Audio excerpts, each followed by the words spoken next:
Hello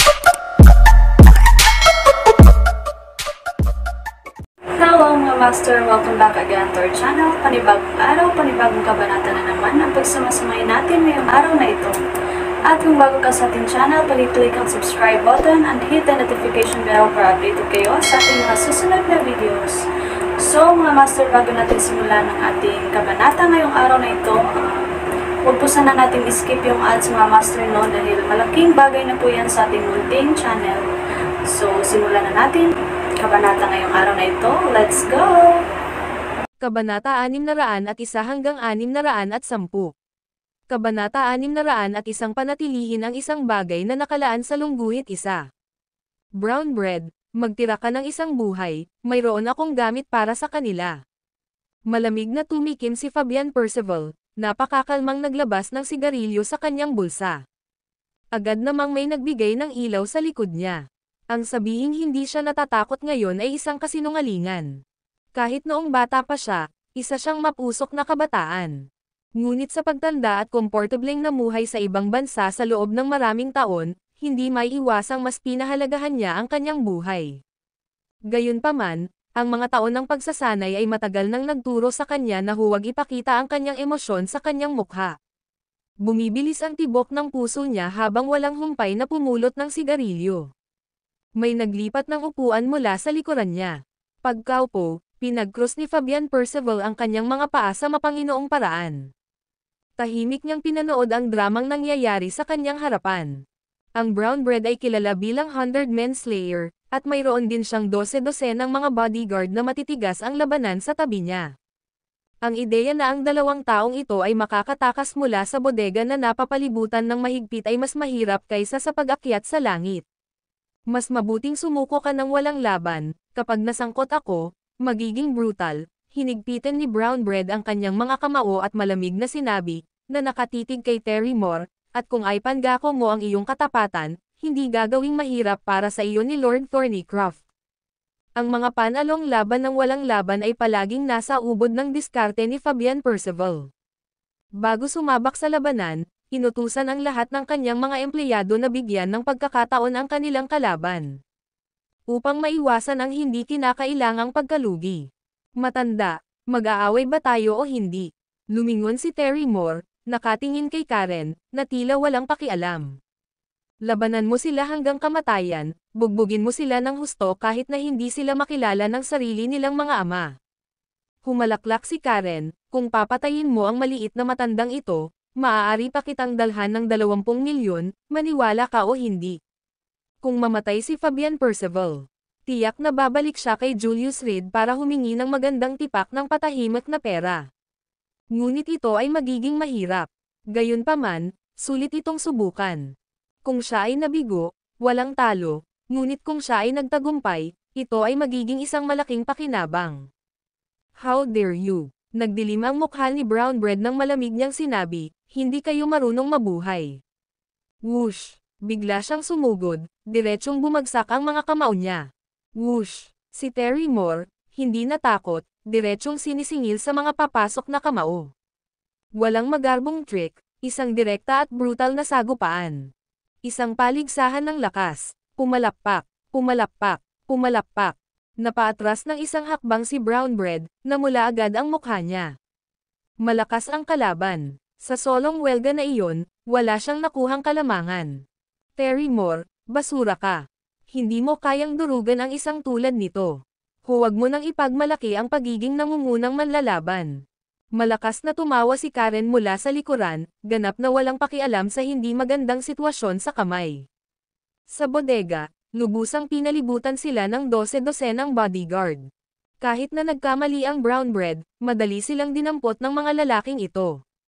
Sa likod ni Fabian Percival, may nakatagong kahon ng sandata ang nakatutok na sa dalawa. Upang sabihin na ito ay tulad ng pagkuha ng mga pagong sa isang garapon ay hindi pagmamalabas. Karen, nagagalit ako, sabi ni Terry Moore, na halatang hindi nasisiyahan. Hey, anong pinagkaiba nito? Si Karen, na nakahanap ng tambo na ngumunguya mula sa kung saan, ay ngumunguya nito sa kanyang bibig, impotent rage. Panoorin mo ito. Si Terry Moore ay umungal at, tulad ng isang palaso na inilabas mula sa isang busog, ay sumugod patungo sa brown bread.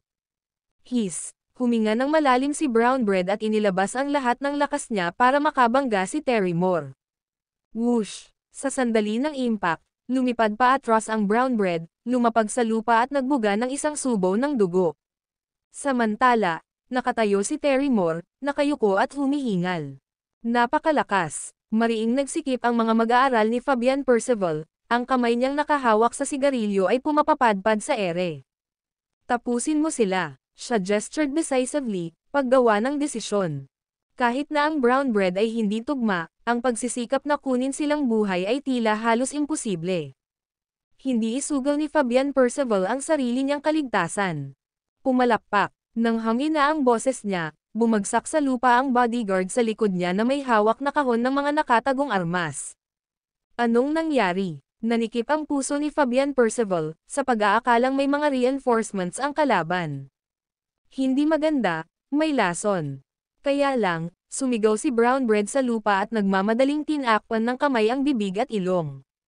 Ngunit huli na ang lahat.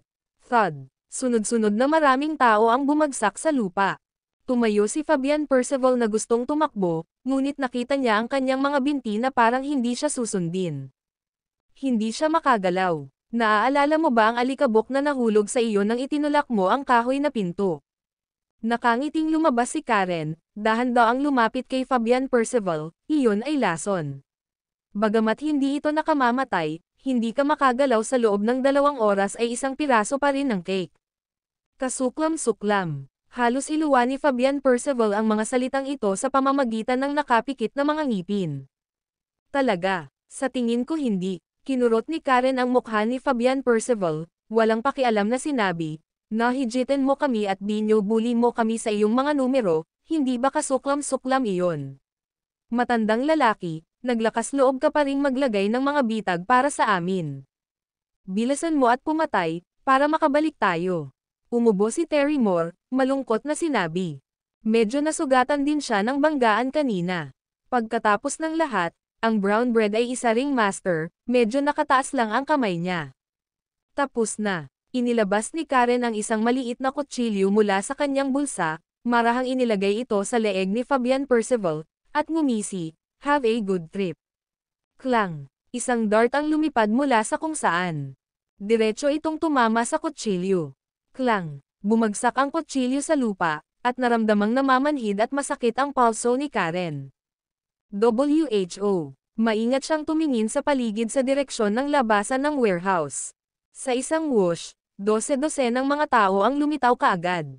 Ang pinuno ay nakasuot ng itim na trench coat, ang lalaki ay may itim na salaming pang-araw sa kanyang mukha, ngumunguya ng bubble gum, at kahit na may mahabang tirentas na nakasabit sa likod ng kanyang ulo. Ang Martin boots na suot niya ay kumakalas na may kampana, na gumagawa ng malakas na ingay habang siya ay naglalakad. Rocco, ilabas mo sila. Malakas na sigaw ni Fabian Percival na nakatalikod sa labasan. Okay. Itinaas ni Rocco Leocadia ang kahon ng mga nakatagong armas, tinutukan si Karen, at mabangis na pinalitaw ang mekanismo. Whoosh! Klang! Ang dart ay bumaril sa isang piraso ng bakal sa himpapawid, na agad na lumihis mula sa direksyon nito. Matanda, kung hindi ka umalis ngayon, mamamatay ka. Iniangat ni Terrymore ang isang mas malaking bakal na plato, inilagay ito sa kanyang likod, at baliw na tumakbo patungo sa kabilang panig. Whoosh! Whoosh! Whoosh! Ilang darts ang umalangaw-ngaw, lahat ay tumatama sa steel plate, na nag-spark ng sparks. Whoosh! Casual na inihagis ni Karen ang isang bagay sa hangin, nag-iwan ng bakas ng puting pulbos. Hindi maganda. Mabilis na tinakpan ni Rocco Leocadia ang kanyang bibig at ilong gamit ang kanyang kamay, na nagpatigil sa mga taong hahabulin, may lason, iligtas mo muna si Lord Thornycroft. Oo. Nagmamadaling lumapit ang mga lalaking nakasuot ng itim at tinulungang tumayo si Fabian Percival. Lord Thornycroft, okay ka lang ba? Nang makita si Fabian Percival sa kanilang harapan na hindi makagalaw maliban sa pagsasalita, ibinalik ni Rocco Leocadia ang mga darts sa kanyang bulsa at magalang na nagtanong. No harm done, thank goodness for the rough preparation, kung hindi ay talagang tumaob kami sa gutter. Nang hina si Fabian Percival, Ibinaling niya ang kanyang ulo para sulyapan ang brown bread. Ibalik mo silang lahat, alamin natin kung anong lason ito. Tulad ng utos mo, sumenya si Rocco Leocadia. Agad namang binuhat ng mga tao sa likuran niya ang lahat, hinayla sila papasok sa kotseng nakaparada sa pintuan. Mag-ingat, ang mga tao ay nakatakas sa iyong posisyon, ilabas mo lang sila. Lumapit siya sa brown bread, yumuko para kunin ang walkie-talkie mula sa lupa, at itinuro ang mga tao sa pintuan. Matagal nang dumating si Rocco Leocadia, sinadya kong nagsinungaling na 5 oras pa siya. Maswerte kami na may backup kaming plano ngayon, kung hindi, tapos na kami. Pagdaan sa brown bread, sumenya si Fabian Percival na huminto at makahulugang nagsalita. Matalino si Mr. Thornycroft, may kasalanan si brown bread. Ibinaba ni brown bread ang kanyang ulo, malalim ang kanyang tingin. Walang nakakaalam kung ano ang iniisip niya. Ang video na ito ay edited by Urban Storytelling. Kabanata 602 Amias Lee sa lungguhit isa. Narinig mo ba? Muntik nang mapatay si Fabian Percival sa isang tangkang pagpatay ngayon. Nakasuot ng pink na trench coat si Itay Huntington, isang straw sa kanyang bibig, humihigop ng juice habang nakatingin sa ibaba. Nakatanggap siya ng balita kalahating oras na ang nakalipas. 2 lalaki ang lumipat sa isang sira-sirang bodega sa pantalan ng Gonzales City at muntik nang matapos si Fabian Percival. Bumagsak ang lahat ng bodyguard ni Fabian Percival, ngunit sa kabutihang palad, nakapasok si Rocco Leocadia, isa sa 4 na harikong, at nailigtas ang mahalagang figurang ito na kababalik lang sa Gonzales City kahapon. Alam ko, ang isang matanda at isang bata. Ang matanda ay mahusay sa lason, ang bata ay malakas na parang baka. Ginamit nila ang mga kamao at isang matandang jeta bilang kanilang mga kasangkapan sa krimen. Sinulyapan ni Julius Reed si Itay Huntington, punong-puno ng pang-aalipusta ang mukha nito. Siya nga pala, huwag mo na akong yayain palagi. May sasabihin ang asawa ko tungkol dito, alam mo ba? Kung hindi lang medyo makulat si Fabian Percival, hindi ako magsasawang makipagkita sa iyo. Pagkasabi noon, sumandal siya sa kanyang upuan, nag-inat ng tamad, at sumilip sa labas ng bintana. Tinawag siya ni Karen bago sumakay ng eroplano. Karaniwang inilarawan niya ang proseso ng krimen, pagkatapos ay nagreklamo sandali, at sa wakas ay pinayuhan si Julius Reed na huwag pumunta sa kabisera. Ang matanda at batang pares na iyon ay talagang kawili-wili. Hoy, may ideya ka ba kung ilang lalaki sa Gonzales City ang gustong umupo sa iyong upuan, upang uminom ng juice kasama ako at tamasahin ang tanawin sa labas ng bintana? Binigyan siya ni Itay Huntington ng isang blankong tingin at mahinang bumantong hininga, hindi mo alam kung gaano kakagaling. Hindi ako pinalad na tamasahin ito. Inikat ni Julius Reed ang kanyang walang laman na tasa at tumingin sa waiter, eto, libre ang mga refill, di ba? Yes, sir. Gusto mo ba ng refill?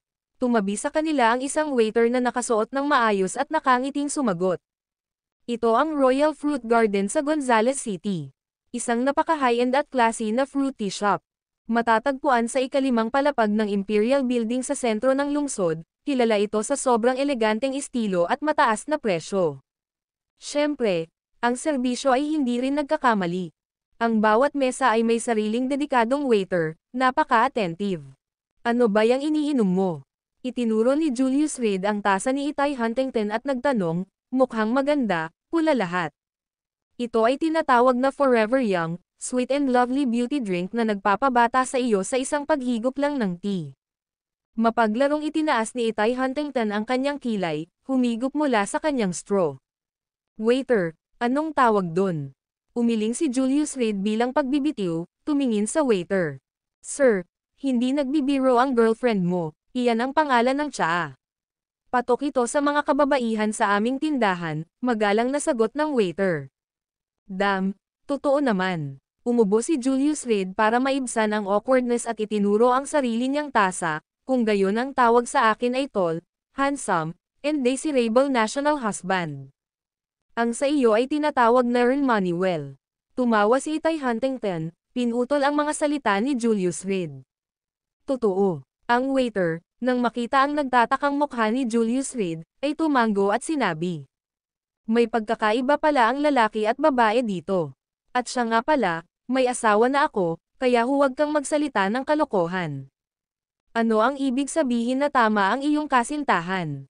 Siya at si Itay Huntington ay ganap na inosente, nang walang isang hindi naaangkop na pag-iisip. Hindi ba't sinisira niya ang kanyang reputasyon? Understood. A wife is a wife, a girlfriend is a girlfriend.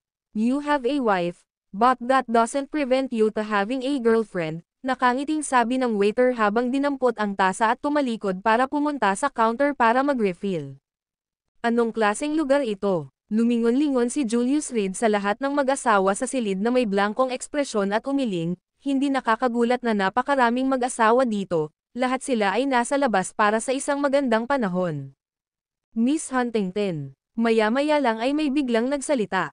Tumangala ang dalawa nang makita ang isang binata na nakasuot ng high-end custom suit, na inaakay ang ilang bodyguard, na humahakbang patungo sa kanila. Amy S. Lee. Pinaikit ni Itay Huntington ang kanyang mga mata at mabilis na tumayo, bumalik sa dati niyang malamig na kilos. Young Master Lee, ano ang nagdadala sa iyo sa Gonzales City? Namiss kita, kaya pumunta ako para makita ka. Sumulyap si Amy S. Lee kay Julius Reed, pagkatapos ay kay Itay Huntington, pinaplano kong bumisita sa kumpanya mo para sorpresahin ka. Pero sabi ng mga tao doon, may negosyo ka. May hinanap ako sa iyo at sa wakas ay nakita ko ang iyong sasakyan dito. Inabot niya ang kamay niya, at may nag-abot agad sa kanya ng bouquet of flowers.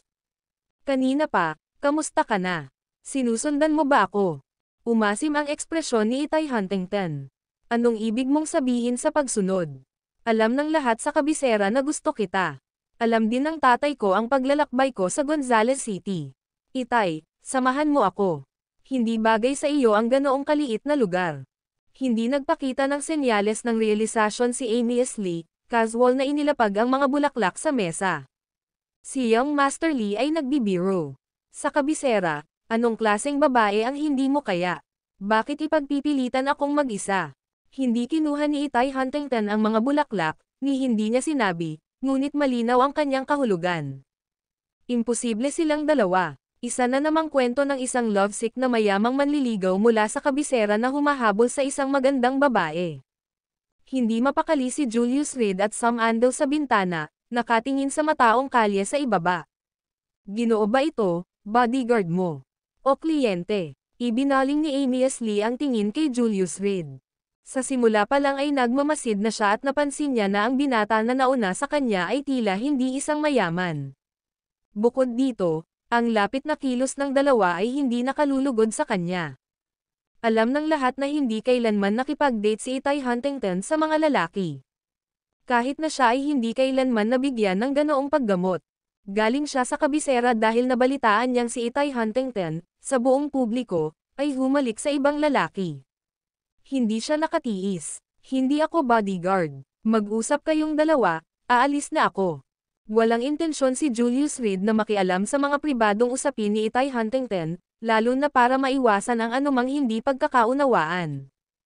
Kaya naman, tumayo na siya at handa nang umalis. Tumigil ka dyan. Matigas na sigaw ni Amy S. Lee, at agad na hinaranggan ng kanyang mga bodyguard ang dinadaanan ni Julius Reed. Ano yun? May problema ba? Inosenteng tumingin si Julius Reed kay Amy S. Lee. Miss Huntington, kulang sa disiplina ang nasasakupan mo. Hayaan mo akong makitungo sa kanya para sa iyo, sabi ni Amy S. Lee na may kaunting huff. Rowley, turuan mo siya ng leksyon. Oo, isang lalaking nagngangalang Rowley ang humakbang, nakangiting lumapit kay Julius Reed, wala kang paggalang sa harap ni Young Master Lee. Ngayon, tuturuan kita. Akmang hahampasin niya ito, may namagitan. Maghintay ka. Nagdilim ang mukha ni Itay Huntington, at tumingin kay Amy S. Lee, Young Master Lee, pumasok ka at gusto mo agad akong sampelan, ano ang kahulugan nito? Iyong tao. Nang marinig niya ang sinabi nito, mas lalong nagdilim ang mukha ni Amy S. Lee. Itay, alam kong may mga pagkiling ka sa akin, ngunit bigyan mo ako ng pagkakataon. Sinubukan ni Amy S. Lee na hawakan ang kamay ni Itay Huntington ngunit agad itong nakailag. Masarap makipag-usap, ngunit huwag hawakan, ito ay humantong sa hindi pagkakaunawaan, sabi niya, at umatras, malinaw na hindi nasisiyahan ngunit nag-aatubili na gumawa ng isang eksena. Si Amy S. Lee ay mula sa Lee family ng kabisera, isang pamilyang may makabuluhang impluwensya, kahit na hindi kasing lakas ng nangungunang apat na pamilya ngunit hindi malayong nasa likuran. May mga alingaw-ngaw na ang Lee family ay nilayon na bumuo ng isang alyansa sa kasal sa Leocadia family. Kung ito ay magkatotoo, ang kanilang katayuan ay agad na tumaas ng isang bingga. Sige, maupo tayo at mag-usap. Isang panginginig ang bumalot sa labi ni Amy S. Lee habang dahan-daang umupo sa upuan na kakabakante lang ni Julius Reed. Ang video na ito ay edited by Urban Storytelling. Kabanata 603 Pagmamasid sa gate sa lungguhit isa. I mean, pwede bang huwag mo akong i-drag sa love and hate drama mo?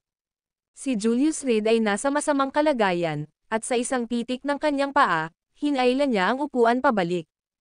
Pumalakpak, biglang nahulog si Amy S. Lee, nakahiga sa lupa sa isang awkward na bunten. Young Master. Agad na sumugod ang ilang bodyguard, puno ng pag-aalala ang kanilang mga ekspresyon para kay Amy S. Lee. Naglalaro ka. Tumayo si Amy S. Lee, itinulak palayo ang mga nakapaligid na bodyguard, at pinandilatan si Julius Reed ng mapupulang mukha. Pakiusap, huwag sisihin ang Earth dahil sa kawalan ng gravity kapag hindi ka maaaring kumuha ng tae. Sinabi ni Julius Reed na may inosenteng mukha, sinabi ko bang maupo ka? Hindi ka nakinig at pinilit na umupo. Ngayon tingnan mo kung ano ang nangyari, nahulog ka at iniisip mo pa rin na maaari mo akong i-blackmail. Sok, sok, sok. Umiling siya, nanghihinayang sinabi, napakabata pa, sa halip na matuto ng mabuti, natututaw kang manloko ng mga tao. Damn it, paano mo makakausap ng ganyan si Young Master Lee? Naikuyom ni Rowley ang kanyang kamao, handang sumuntok kay Julius Reed. Huwag mong lagyan ng daliri ang boyfriend ko. Nang malapit nang lumala ang sitwasyon, biglang sumulpat si Itay Huntington sa harap ni Julius Reed, na hamarang sa mga tauhan ni Amy S. Lee. Boyfriend mo. Nang marinig ito, nagbago ang ekspresyon ng mukha ni Amy S. Lee, ang taong hinalikan mo noong araw na iyon ay siya. Ang pag-iisip tungkol sa babaeng pilit niyang hinabol na napakadaling napagtagumpayan ng lalaking nasa harapan niya ay nagparamdam kay Amy S. Lee na mamamatay tao sa loob. Eksakto. Kaya pakiusap, Young Master Lee, igalang mo ako at itigil mo na ang panghihimasok sa buhay ko. Bahagyang tumalikod si Itay Huntington, sadyang diniinan malapit kay Julius Reed. Damn it, ginamit ulit ako bilang isang kalasag. Galit na reklamo ni Julius Reed sa tenga ni Itay Huntington. Sa tuwing may manliligaw, siya ang nagiging human shield. Tiyak, ang pagiging isang natatanging tao ay palaging nakumbinsi ang mga karibal na siya ang kanilang kaaway sa pag-ibig. Kumusta ang seafood kagabi? Napalingon si Itay Huntington at mamulong. Napakalapit ng distansya kaya ramdam na ramdam ni Julius Reed ang mainit na hininga. Masarap, tumanggo siya. Ang sarap talaga ng seafood kagabi. Nakakahiya lang na ang inimpake niya para iuwi ay nilamon ni Karen at Terry Moore nang walang kahit isang kagat si Kella Radcliffe. Plano sana niyang ihatid si Kella Radcliffe para kumain ng gabing iyon, ngunit sa pagsapit ng bagong taon, binalak ni Knox Ridge at Burl Radcliffe na bumalik sa kanilang bayan at gusto silang tulungan ni Kella na mag-impake. Baka hindi na siya bumalik sa gabing iyon. Kaya nagpa siya si Julius Reed na mag-empake ng hapunan at dalhin ito kay Kella. Sa pagkawala ni Kella, natural na hindi maaaring manatili si Anna Harris, o magdudulot ito ng iskandalo. Kailangan ding sumunod ni Cosmo para sa proteksyon, naiwan si Julius Reed na mag-isa sa malaking bahay. Ang kawalan ay tila mas natahimik. Karaniwan, hindi ito makakaabala sa isang taong sanay sa pag-iisa tulad niya. Pero simula nang makasama si Kella, unti-unti na siyang nasanay sa buhay ng isang ordinaryong tao. Ang biglaang kalungkutan ay naging medyo hindi mabata. Ngayong gabi, ihahatid kita sa labas para kumain at mag-impake ng ilan para sa iyong asawa. Mahinang sabi ni Itay Huntington. Maaari kong gawin iyon. Tumanggo si Julius Reed. Ang isang pagkain ay hindi gaanong, at masaya siyang nakatipid ng pera. At saka, napilitan na siya sa papel ng human shield. Kung lalaban siya ngayon para linawin, mas lalo lang lumalim ang sama ng loob ni Amy S. Lee.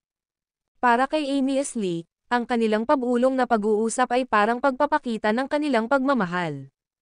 Nagpapakita sa kanya, Nangangati man sa puot ang kanyang loob, kailangan niyang pigilan ang sarili. Pwede bang pag-isipan ninyong dalawa ang aking nararamdaman saglit? Nginitian niya sina Itay Huntington at Julius Reed habang sumenyas sa mga tauhan niya na kumuha ng isa pang upuan. Umupo ka. Umayos ka sa bahay. Hindi gumalaw si Itay Huntington, na para bang isinasaalang-alang ang layunin ng iba. Halika, hindi mo ipagkakait sa akin ang maliit na kagandahang loob na ito, hindi ba? Medyo hindi pala kaibigan ang tono ni Amias Lee.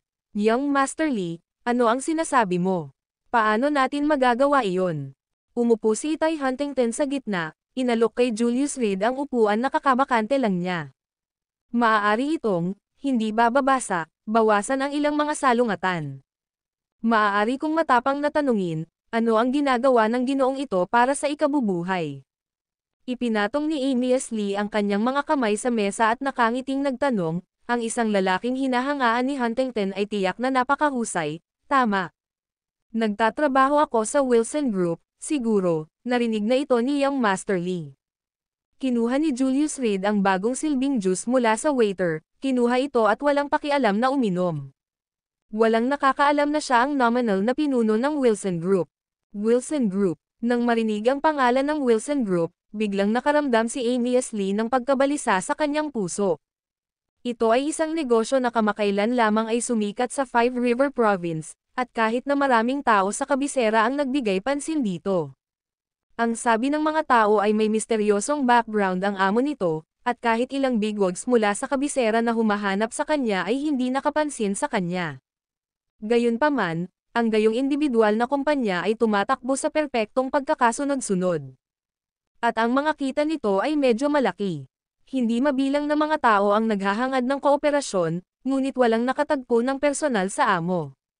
Talaga, Wilson Group. Tumanggo si Julius Reed, pagkatapos ay naisip niya, at nagpasya siyang inisin ng kaunti sina Itay Huntington at Amias Lee. Darling, humigop ka, napakatamis. Tinulak siya nito ng juice. Si Itay Huntington ay may isang bagay tungkol sa kalinisan. Alam na alam ito ni Julius Reed. Naghintay siya na makita itong tanggihan ito, curious na makita ang kanyang dilema. Salamat, hubby. Direktang kumagat si Itay Huntington sa straw na hinigop ni Julius Reed at humigop ng mahina. Kasama niyan, si Julius Reed ang nabigla. Ang babaeng ito ay hindi mahuhulaan. Hubby, uminom ka. Pagkatapos niyang matapos, itinulak ni Itay Huntington ang katas pabalik kay Julius Reed, ang kanyang mga labi ay pumulupot sa isang nakakaakit na ngiti. Masakit ang tiyan ko, hindi ako dapat uminom ng malamig. Itinabi ni Julius Reed ang katas at mamulong sa loob. Ngunit ang hakbang na ito ay tunay na nabalisa kay Amias Lee. Ang Wilson Group ay talagang isang pangunahing kumpanya, hindi mabilang na mga tao sa kabisera ang gustong sumali dito para sa kanilang mga karera. Narinig ko na napakahigpit nila sa pagre-recruit, hanggang sa punto na kahit ang mga postgraduate mula sa mga kilalang universidad ay hindi itinuturing na karapat-dapat. Lumibot ang mga mata ni Amias Lee sa paligid habang nakangiti at sinabing, tiyak na galing ka sa Maharlika. Malayo sa Maharlika, ang mga ninuno ko sa loob ng 3 henerasyon ay mahirap na magsasaka. Sinuwerte lang ako. Panunuya sa sarili na sabi ni Julius Reed. Masyado kang mahinhin. Pwede ko bang itanong kung anong posisyon ang hawak mo sa Wilson Group? Ito ang pinaka-nababahala ni Fernando Lee. Pagkatapos ng lahat, siya ay isang supling ng isang mayaman at makapangyarihang pamilya, na may isang negosyong mamanahin. Ang isang manggagawa sa opisina ay hindi maaaring magdulot ng anumang pagbabante sa kanya. Ngunit ang pinakamahalaga, kailangan niyang malaman ang mga kakayahan ng lalaki at malaman kung ano ang kanyang kinakalaban. Kung tutuusin, isang walang malasakit na young master lang ang magmamadaling harapin ang isang potensyal na karibal ng walang paunang pagsisiyasat. Ang isang batikang negosyante ay gumawa muna ng kanyang takdang aralin. Pero siya, nang marinig na nakitang may kasamang ibang lalaki si Itay Huntington, sumakay siya sa isang eroplano at dumiretso. Hindi man lang siya mapigilan ng kanyang pamilya. Ang aking trabaho ay medyo nakaka-relax, uminom ng isang tasa ng tsaa sa isang araw, magbasa ng dyaryo, kumusta kapag may pumasok, umalis kapag oras na kung walang samipot. Matamlay na wika ni Julius Reed. Sa bagay na ito, hindi siya nagsisinungaling, isa lang siyang figurehead. Dahil ang koponan sa ibaba ay napaka-propesyonal, bakit siya makialam? Si Mr. Reed ang presidente. Hindi napigilan ni Amy Lee ang tumawa ng malakas. Paano magiging walang kabuluhan ang isang malaking negosyo? Kung ganoon, matagal na siyang napatalsik. Siya ang doorman. Sumingit si Itay Huntington, pero iyon talaga ang gusto ko. Ang video na ito ay edited by Urban Storytelling. Kabanata 604, ibaba mo sa lungguhit isa. Yung doorman. Natigilan muna si Amy Lee, saka humagalpak ng tawa. Sa katunayan, medyo kawili-wili. Akala niya talaga ay nakatagpo siya ng isang promising na batang karibal, ngunit ito pala ay isang doorman lamang. Sa totoo lang, nambobola lang si Itay Huntington. Ang Wilson Group, si Julius Reed ay talagang mabigat. Pero sa pagkakaalam niya, walang koneksyon ang mapangahas na binata na ito sa Wilson Group. Ang biglang lumitaw na Wilson Group ay lumitaw na parang isang behemoth, misteryoso at agresibo. Maraming tao ang gustong humingi ng kooperasyon, ngunit wala silang pagkakataong makilala ng personal ang boss ng Wilson Group. Dahil ito ay isang kasinungalingan, bakit hindi gumawa ng malaking indayog sa pagtama kay Amy Lee? Itay, ang iyong panlasa ay talagang kakaiba. Puno ng panunuya ang mukha ni Amy Lee habang nakatingin kay Julius Reed ng may paghamak. Isang bantay pinto lang, ano ang magagamit niya para makipag-away sa akin? Naglakas loob pa siyang sabihing empleyado siya ng Wilson Group. Young Master Lee, nagkakamali ka. Sumandal si Julius Reed, tinapik ang mesa gamit ang kanyang kanang kamay, at nakangiting sinabing, pero gusto ito ni Itay Huntington, ano ang sinasabi niyan? Na kahit ang doorman ay mas magaling kaysa sa iyo. Bastos, ang lakas ng loob mong magsalita ng ganyan kay Young Master Lee. Galit na tumahol si Rowley, akmang gagawa ng hakbang. Pababa, mahigpit na sumigaw si Amy Lee, kinausap ko si Miss Huntington, bumalik ka. Oo, Young Master. Binigyan ni Rowley si Julius Reed ng masamang tingin, pagkatapos ay umatras sa layo na 5 metro. Nga pala, kung matapang akong magtanong, sino si Fernando Lee para sa iyo? Biglang nagsalita si Julius Reed. Kapatid ko yun. Bakit? Kilala mo ba siya? Nang marinig ang binanggit ng kanyang kapatid, talagang nagulat si Amy Lee. Narinig kong natalo ang kapatid mo sa pakikipagkompetensya para sa isang babae at natakot ng halos mamatay, kahit na nabugbog. Walang pakialam na nagsalita si Julius Reed. Ngunit nang matapos siya, ang mukha ni Amy Lee ay naging madilim na parang tubig. Kahit si Itay Huntington ay sinipa siya sa ilalim ng mesa. Siya ay nasa kabiserang lungsod noong panahong iyon at narinig din ang tungkol sa insidenteng ito. Sa birthday dinner daw ni Sofia Leocadia, natalo si Fernando Lee at nabugbog sa publiko, at nasira pa ang isang limited edition na sedan. Kinabukasan, personal siyang pinabalik ng Lee family. Sa oras na dumating siya sa kabisera ng lungsod, siya ay wala sa kanyang isip. At ngayon, parang natarante pa rin siya. Hindi nagsalita ang Lee family tungkol sa bagay na ito, at walang nakakaalam kung ano talaga ang nangyari noon. Masyadong malayo ang mararating mo. Nagsalita si Amy Lee sa sobrang hindi nasisiyahang tono, pagbibiro tungkol sa aking kapatid, ang lakas ng loob mo. Hindi naman, it's common knowledge. Just asking out of interest, sagot ni Julius Reed, naka-cross arms at nagsasalita ng walang pakialam, hindi pinapansin si Itay Huntington na halos sipin ang mga paa niya sa ilalim ng mesa, bakit walang natututunang leksyon ang Lee family mo? Hindi ka ba natatakot na mapahamak katulad ng kapatid mo? Tinatakot mo ba ako? Tinuro ni Amy Lee ang sarili, tumawa ng malakas, at sinabing, isang doorman, na nangangahas na banta sa akin, ang Young Master. Haha, sumama sa tawanan ang mga bodyguards sa likod niya, wala ni isa sa kanila ang nagseryoso kay Julius Reed. Itay, ang ganitong klaseng tao ba ay talagang sulit sa iyong pagtitiwala? Sa tingin ko kailangan mong pag-isipang muli, sabi ni Amy Lee, na bumalik sa dati niyang ekspresyon, ang kanyang malamig na tono, kung hindi, maaaring isipin ng Lee family na pumunta sa Gonzales City upang kunin ang iyong negosyo. Ito ba ay isang banta? Bahagyang sumimangot si Itay Huntington, mahigpit na nakahawak ang mga kamay sa fruity cup. Ang Lee family sa kabisera ay palaging gustong kumagat sa kanyang industriya at magkaroon din ng malapit na kaugnayan sa makapangyarihang pamilya na nagpal-ayos sa kanya. Kung ang Lee family ay biglang nagbago ng paninindigan ngayon, ang mga relasyong pinaghirapan niyang nilinang sa loob ng maraming taon sa kabisera ay masisira sa isang iglap.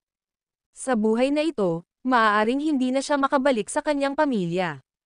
Hindi, notice lang yan. Casual na hinaplos ni Amy S. Lee ang kanyang mga daliri, walang pakialam, isinasaalang-alang na ng ating ama ang bagay na ito, at alam mo, may ilang taon na ayaw kang bumalik. Mga tuntunin. Tanong ni Itay Huntington sa malalim na boses, what terms? Maging aking babae, at sa parehong oras, sampilan siya sa mukha ng 10 beses, nako, 100 beses. Nang makitang nagsumite si Itay Huntington, hindi napigilan ni Amy S. Lee ang labis na kasiyahan.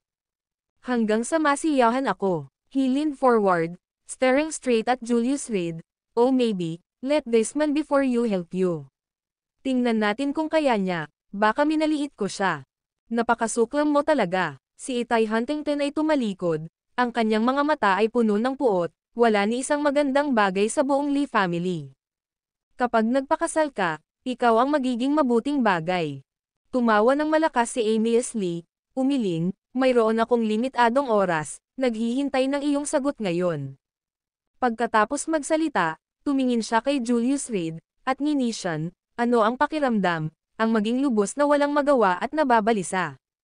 Ito ang kalungkutan ng isang taong walang lakas.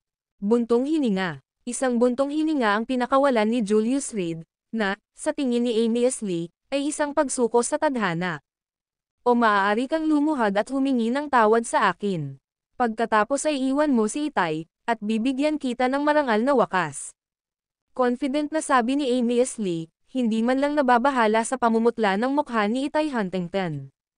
Ang Lee family, tama ba? Napakamot ng ulo si Julius Reed at lumingon kay Itay Huntington, wala namang pagpipilian sa bagay na ito, di ba? Walang paraan, gusto kong bumalik sa kabisera. Makakaasa lang ako sa mga industriya at koneksyong ito. Kung mawawala sa akin ang mga ito, lahat ng mga taon ng pagsusumikap ko ay magiging walang kabuluhan. Si Itay Huntington ay ayaw sumuko. Ang kanyang ina ay napakaganda at tinawag na kalamidad, at dahil dito, siya ay ipinatapon sa kanyang tahanan kasama ang kanyang ina. Matapos mamatay ang kanyang ina sa sakit, napilitang magpakasal si Itay Huntington sa Gonzales City. Ngunit sa sarili niyang pagsisikap, patuloy niyang tinutupad ang huling hiling ng kanyang ina. At gayon paman, baka makita niyang bumagsak ang kanyang mga nagawa dahil kay Amy S. Lee. Ang Lee family ay isang mahalagang kasosyo ng kanyang sariling pamilya, na may malaking impluwensya sa bagay na ito. Sige, may utang ka pa sa akin. Kinuha ni Julius Reed ang kanyang telepono, tumingin kay Amy S. Lee, naniniwala ka ba na kaya kitang paluhod sa loob ng kalahating oras? Haha, gusto kong makakita ng ganoong tanawin, ngunit sa kasamaang palad, panaginip lang iyon. Nanlamig ang mukha ni Amy S. Lee habang nakatingin kay Itay Huntington sa tabi niya, mayroon ka lang 1 oras na dapat isaalang-alang. Pagkatapos ng 1 oras, lilipat na ang ating ama. Ang Lee family ay hindi interesado kay Itay Huntington dahil sa kanyang kagandahan. Si Itay Huntington ay may hawak na isang napakalaking sikreto sa kanyang mga kamay. Ang kanyang ina ay pinalayas mula sa pamilya na may sikretong ito, at bago siya pumanaw, ipinagkatiwala niya ito kay Itay Huntington. Hanggat mahawakan nila ang sikretong ito, maaaring bumangon muli ang Lee family. Hoy, may itatanong ako sa'yo. Sa sandaling sinagot ang tawag, nagtanong si Julius Reed, maaari bang harapin ang Lee family sa kabisera? Gusto mong panatilihing ligtas si Itay Huntington. Nang marinig ang mga salita ni Julius Reed, tumawa ng malakas si Amy S. Lee, puno ng pangungutya. Ang isang bantay pinto na tulad mo ay gustong makipaglaban sa Lee family. Gusto ko talagang makita kung sino sa iyong mga kaibigan ang napakahusay ng Diyos.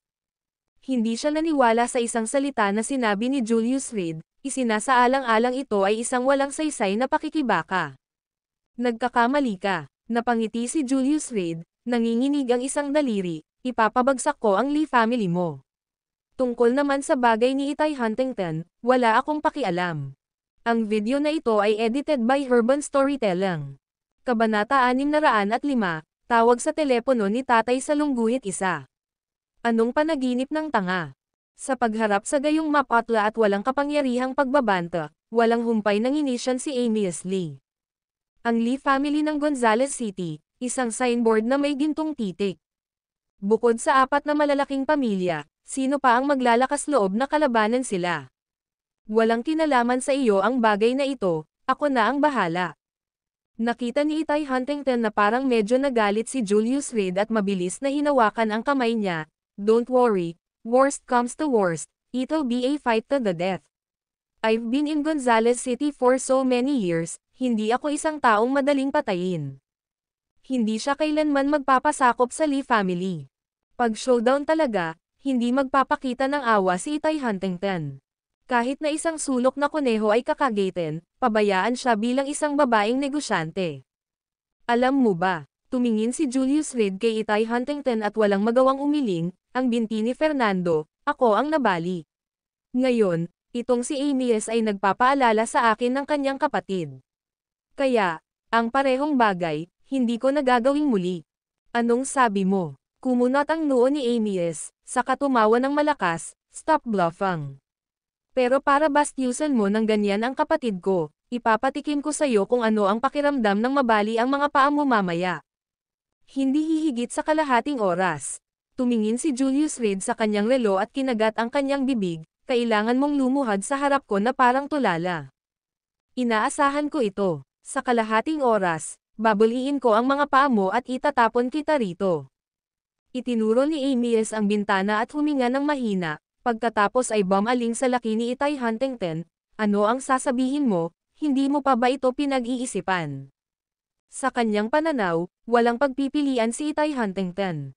Para makabalik sa negosyo ng pamilya, kailangan niyang dumaan sa Lee family. Ngunit noong panahong iyon, hindi alam ng Lee family ang sekreto na hawak ni Itay Huntington, kaya nanatili silang maligamgam. Hindi tumanggi o sumasang-ayon. Pero ngayon, alam ng Lee family ang sekreto na maaaring magbago sa istruktura ng kapangyarihan ng Gonzales City, at natural, hindi na sila magtatagal. Gusto nilang sumali sa laro. Sa pamamagitan ng pagsasamantala sa pagmamahal ni Amias para kay Itay Huntington, maaaring linlanggan ng Lee family ang lahat at makuha ang sikreto. Kapag nangyari iyon, kailangang mag-reshuffle ang 4 na malalaking pamilya. At maaaring samantalahin ng Lee family ang kaguluhan. Nagtitiwala ako sa aking lalaki. Bagamat hindi pinaniwalaan ni Itay Huntington ang mga sinabi ni Julius Reed, sa pagmumuni-muni, tila hindi siya binaygo ng lalaking ito. Maaari ba kitang pagkatiwalaan? Matiim na tumitig ang mga mata niya kay Julius Reed. Sa ilang mga kaso, maaari mo. Napalingon si Julius Reed, ayoko nang tinatitigan siya ng ganito sa mga mata. Pinagnanasaan sila ni Fabian Percival, at ngayon ay papasok na ang Lee family sa laro. Inis na inis siya, ngunit ang Lee family ay maaaring sugpuin sa ngayon. Gayunpaman, dahil dumating si Amias, hindi nag-isip si Julius Reed na mag-alok sa kanya ng combo ng broken legs. Ang paghiga sa kama kasama ang kanyang kapatid ay magiging isang kagalakan. Maya-maya lang ay nagring ang phone ni Amias. Panoorin mo ito. Kinuha niya ang mobile phone at niyugyug sa harap nila. Itay, nauubos na ang oras mo. Bago ko ibaba ang tawag, sagutin mo ako. Kung hindi, mawawalan ng saysay ang lahat ng pagsisikap mo. Pagkasabi niyon ay sinagot niya ang tawag at sinadya itong nilagay sa speakerphone.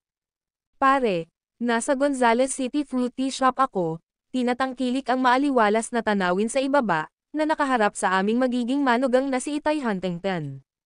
Panigurado, kukumbinsihin ko siyang mabuti na maging bahagi ng aming pamilya. Si Amias ay may mapang asar na mukha habang pinagmamasdan sina Julius Reed at Itay Huntington na puno ng pagmamayabang at pananakot.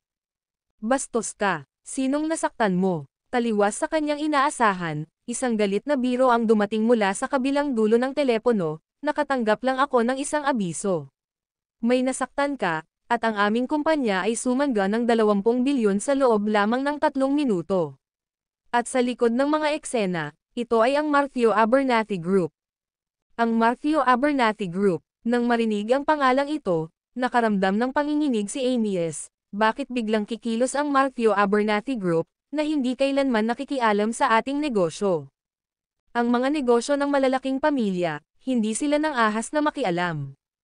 Ang Lee family ay palaging umiiwas sa Matthew Abernathy Group, isang behemoth.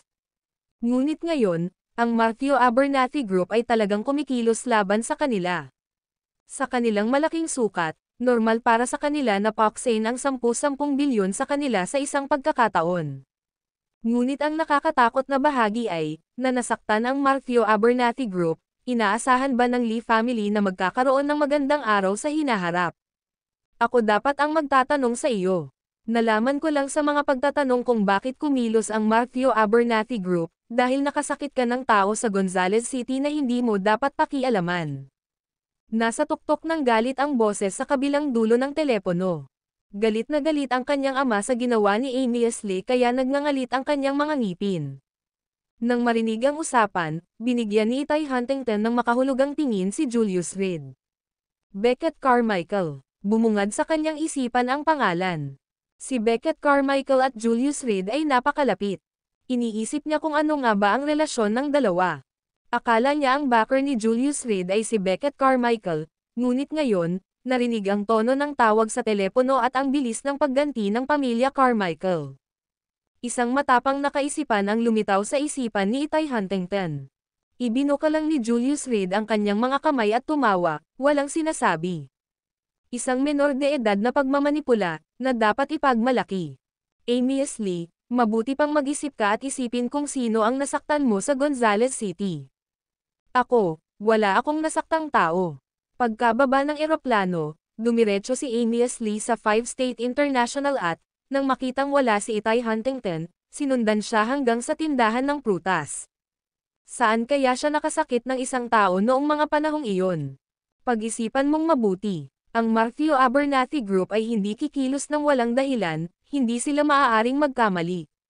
Ama, ako, hindi maisip ni Amy Ashley sa buong buhay niya kung sino ang maaaring nasaktan niya.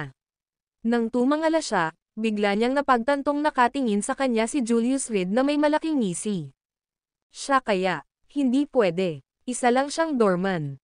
Pare, ang nagawa ko na lang hanggang ngayon ay makipagkita sa isang doorman, paano ako makakasakit ng sinuman? Sa isang pakiramdam ng hinaing, sinabi ni Amy Ashley, maaaring nagkakamali ka. Isang doorman. Ano ang pangalan niya? Anong pangalan mo? Tumingin si Amy Ashley kay Julius Reed. Ang pangalan ko dito ay Julius Reed. Sinadya ni Itay Huntington ang kanyang mga salita habang nagsasalita siya sa telepono. Itay Huntington, Julius Reed. Biglang tumahimik ang boses mula sa telepono. Pagkaraan ng ilang sandali, nagpatuloy itong muli, yung nanakit sa anak ko noon. Kakasabi ko lang, ako ang bumugbog kay Fernando Lee, pero ayaw maniwala ng panganay mo, sayang naman. Masayang sabi ni Julius Reed. Sa kanyang mga salita, biglang bumilis ang tibok ng puso ni Amy Ashley. Dad, siya ba talaga? Maaari ba akong magtanong, may kinalaman ba sa iyo ang kasalukuyang kalagayan ng aking Lee family? Sinabi ko na sa anak mo noon, nasisirain ko ang Lee family mo. But your son seemed pretty happy about it, so natural, I'm willing to satisfy his twisted desire. Sinandal ni Julius Reed ang baba gamit ang kamay, nakatingin kay Amy Ashley na parang nanonood ng clown. Kung hindi mo mapasaya si Mr. Reed ngayon, huwag ka nang mag-abala na bumalik. Beep beep beep, biglang naputol ang tawag. Napatulala si Amy Ashley. Hindi niya alam ang gagawin. Ngayon lang niya napagtanto na tila hindi maarak ang lalaking nasa harapan niya. Kung kapaki-pakinabang ang paumanhin, para saan natin kailangan ng mga batas? Pinutol siya ni Julius Reed na may mahinang ngiti.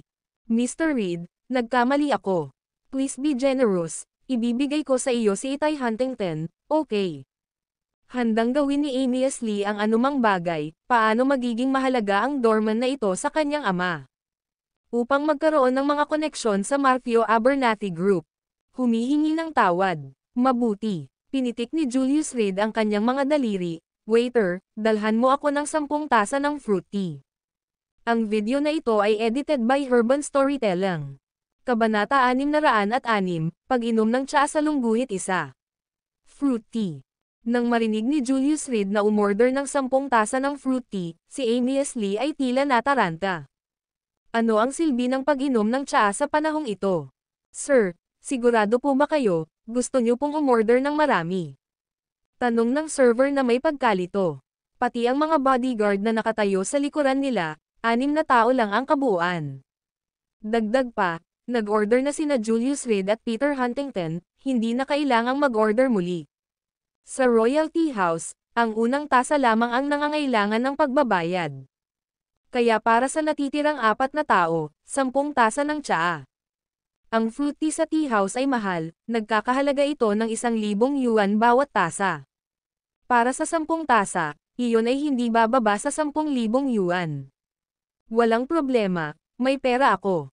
Iniunat ni Julius Reed ang kanyang kamay, nakatingin kay Itay Huntington, pahiramin mo ako ng pera, babayaran kita mamaya. 10 tasa, magkano ito? Inilabas ni Itay Huntington ang kanyang wallet at inilabas ang isang stack ng mga daang yuan na perang papel. Hindi man niya naintindihan ang ibig sabihin ni Julius Reed, alam niyang kahit anong ipagawa sa kanya ng lalaking ito, hindi iyon maaaring magkamali. Ang kailangan lang niyang gawin ay sumunod. Meron ako dito. Nang makita ito, nagmamadaling kinuha ni Amias Lee ang isang bank card mula sa kanyang bulsa at ibinigay sa server, I charge ito sa aking card. Dahil nasaktan ang isang tao na hindi niya kayang magalit, natakot na siya ng mahigpit sa isang tawag mula sa kanyang sariling ama. Ngayon ay maaari na lamang niyang subukan ang kanyang makakaya upang pasayahin si Julius Reed. Kung hindi na siya makakauwi. Ang pamilya Lee ay may likas na mandaragit sa kanilang mga buto, ang bangis na ito ang nagtayo ng imperyo ng Lee family. Ngunit sa henerasyon ni Amias Lee at Fernando Lee, hindi malinaw kung ito ay isang mutation o iba pang dahilan, ngunit lahat sila ay naging Siberian Huskies.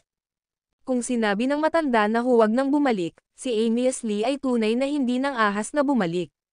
Young Master Lee, kinukutya mo ba ako sa pagiging mahirap? Tinaas ni Julius Reed ang isang kilay, pinag-cross ang kanyang mga paa, at walang pakialam na nagsalita, ano, sa palagay mo ang isang doorman ay hindi man lang makakapagbigay ng 10,000 yuan. Kung hindi ako makaisip, pwede ko pa namang hilingin sa babae ko. O, minamaliit mo ba ang mga lalaking umaasa sa kanilang mga babae? Hindi. Mabilis na ikinaway ni Amias Lee ang kanyang mga kamay, bigla siyang nawalan ng malay kung paano magre-reply. Mukhang, Young Master Lee, sa kaibuturan mo, minamaliit mo pa rin ako. Si Julius Reed ay nagpakawala ng malamig na tawa, tumayo, at nagpatuloy sa pag-alis, tara na, para hindi makasire sa paningin. Huwag mo akong tawaging Young Master Lee, tawagin mo na lang akong Junior Lee. Biglang lumuhad si Amias Lee sa sahig, hinawakan ang hita ni Julius Reed, huwag kang umalis, pakiusap. Ang buhay ko ay nasa iyong mga kamay ngayon. Young Master, hindi mo magagawa ito. Nagmamadaling lumapit si Jensen kay Amias Lee, tinulungan siyang tumayo, at galit na pinandilatan si Julius Reed, ikaw Kerr, ang lakas ng loob mong hindi igalang ang ating Young Master ng ganito. Fuck off, magwala, sampal. Iniwas ni Amias Lee ang kanyang kamay at sinampal si Jensen, at napaatras siya ng ilang hakbang, sinisikap mo ba akong patayin? Magpakita ng isa pang tanda ng kawalang galang kay Mr. Reed, at papatayin ko ang iyong buong pamilya. Paumanhin, Young Master. Tinakpan ni Jensen ang kanyang mukha, tinitigan ng masama si Julius Reed bago umatras sa likuran. Anong ibig mong sabihin dyan? Lumingon si Julius Reed kay Itay Huntington, gustong maunawaan kung ano ang nasa isip ng babaeng ito. Pagkatapos ng lahat, ang mga kaganapan ngayon ay ang lahat upang mapaunlakan si Itay Huntington. Dahil si Young Master Lee ay tapat, bakit hindi tayo umupo at mag-usap? Nagtaas ng kilay si Itay Huntington, tumingin sa basang pawis na si Amias Lee sa kanyang harapan, at nagpakita ng isang mapang akit ng ngiti. Tuluyan nang nabaligtad ang posisyon ng dalawa kumpara sa ilang minuto lang ang nakalipas. Ngunit si Amias Lee ay walang mood na pahalagahan ang ngiti na karaniwan niyang pinapangarap na makita, at mabilis na nagpahayag ng kanyang pasasalamat, salamat, Miss Huntington. Sir, ang iyong 10 tasa ng fruit tea. Ang mga pinakamahal. Si Julius Reed ay umupo ng dahan-dahan, at maluwag na sinabi, gusto ko silang lahat ng yelo. Bigyan mo ako ng pinakamalamig na uri. Ang kabuuan ay 23,000. Nakangiting sagot ng waiter. Narito ang 30,000, hindi na kailangan ng pagbabago. Naglabas si Itay Huntington ng 3 maayos na stack ng mga perang papel, nakangiti habang inilalagay ang mga iyon sa kamay ng waiter. Bilisan mo, at gawin mo ito ayon sa pangangailangan ng ginoong ito. Kung hindi ito angkop, papaalisin kita kaagad, maintindihan mo. Naiintindihan. Salamat sa mapagbigay na tip, miss.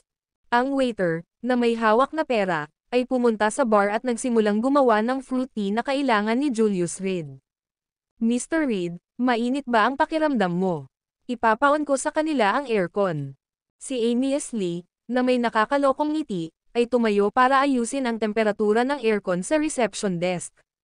Hindi ako mainit, ang ilang mga ulo lang ang nag-iinit, at gusto ko silang lumamig ng kaunti.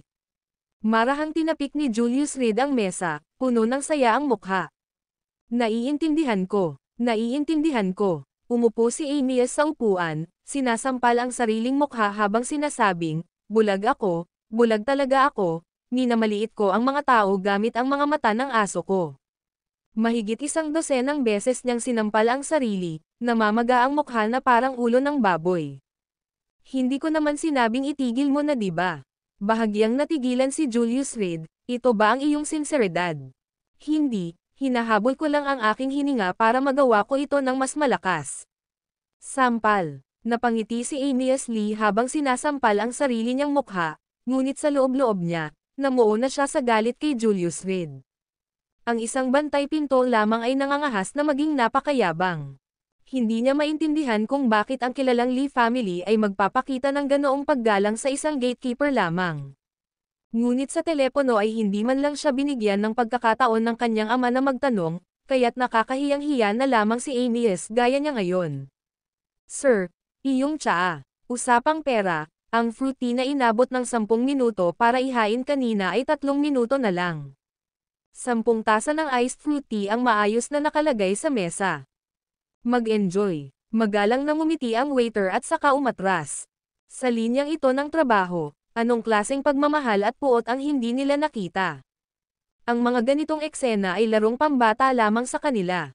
Amy S. Lee, kung gusto mong patawarin kita, hindi imposible. Si Julius Reed, na naka-cross legs, ay nagsabi na may hindi natapos na implikasyon, kung tutuusin, ako ay isang makatwirang tao. Nang marinig ito, nagliwanag ang mga mata ni Amy S. Lee.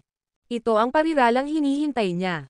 Hanggat maaari siyang bumalik sa kabisera, ang pakikitungo sa isang bantay pinto ay mas madali kaysa sa pagtapak sa isang langgam.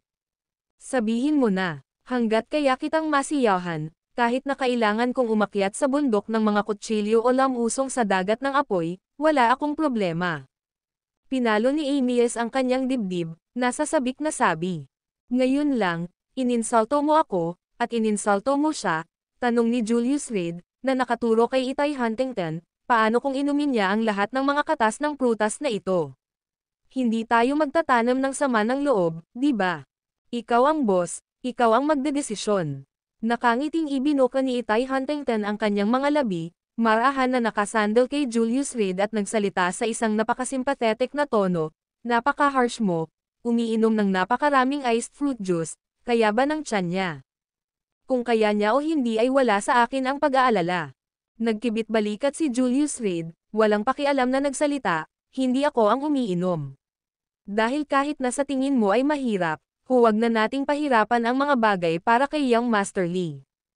Huwag. Iinom ako. Napalunok si Amy S. Lee, nanginginig ang mga kamay habang kumukuha ng isang tasang fruit tea. Huminga ng malalim, pinilit niya ang isang mahinang ngiti, ito ang dapat kong gawin, dahil bulag ako para hindi makilala ang Mount Tai at nasaktan si Brother Reed. Pagkasabi niyon ay itinaas niya ang baso at ininom ito sa malalaking lagok. Sa isang tasa ng iced fruit juice sa kanyang tiyan, walang naramdaman si Amy S. Lee kundi ang panginginig, na sinundan ng sunod-sunod na alon ng sakit. Masakit ang lamig sa kanyang tiyan. May 5 minuto ka. Napatingin si Julius Reed sa kanyang relo, kung walang sinseridad si Young Master Lee, kailangan kong bumalik sa aking gatekeeping. Hindi tulad mo, isang saya ng isang malaking pamilya, kailangan ko pang magtrabaho para kumita. Umiinom ako ngayon. Higit pa sa sapat ang 5 minuto. Napakurap si Amy S., huminga ng malalim, at kinuha ang pangalawang tasa gamit ang kanang kamay. Ang video na ito ay edited by Urban Storytelling. Kabanata 607 Pagbibigay ng mga regalo sa lungguhit isa.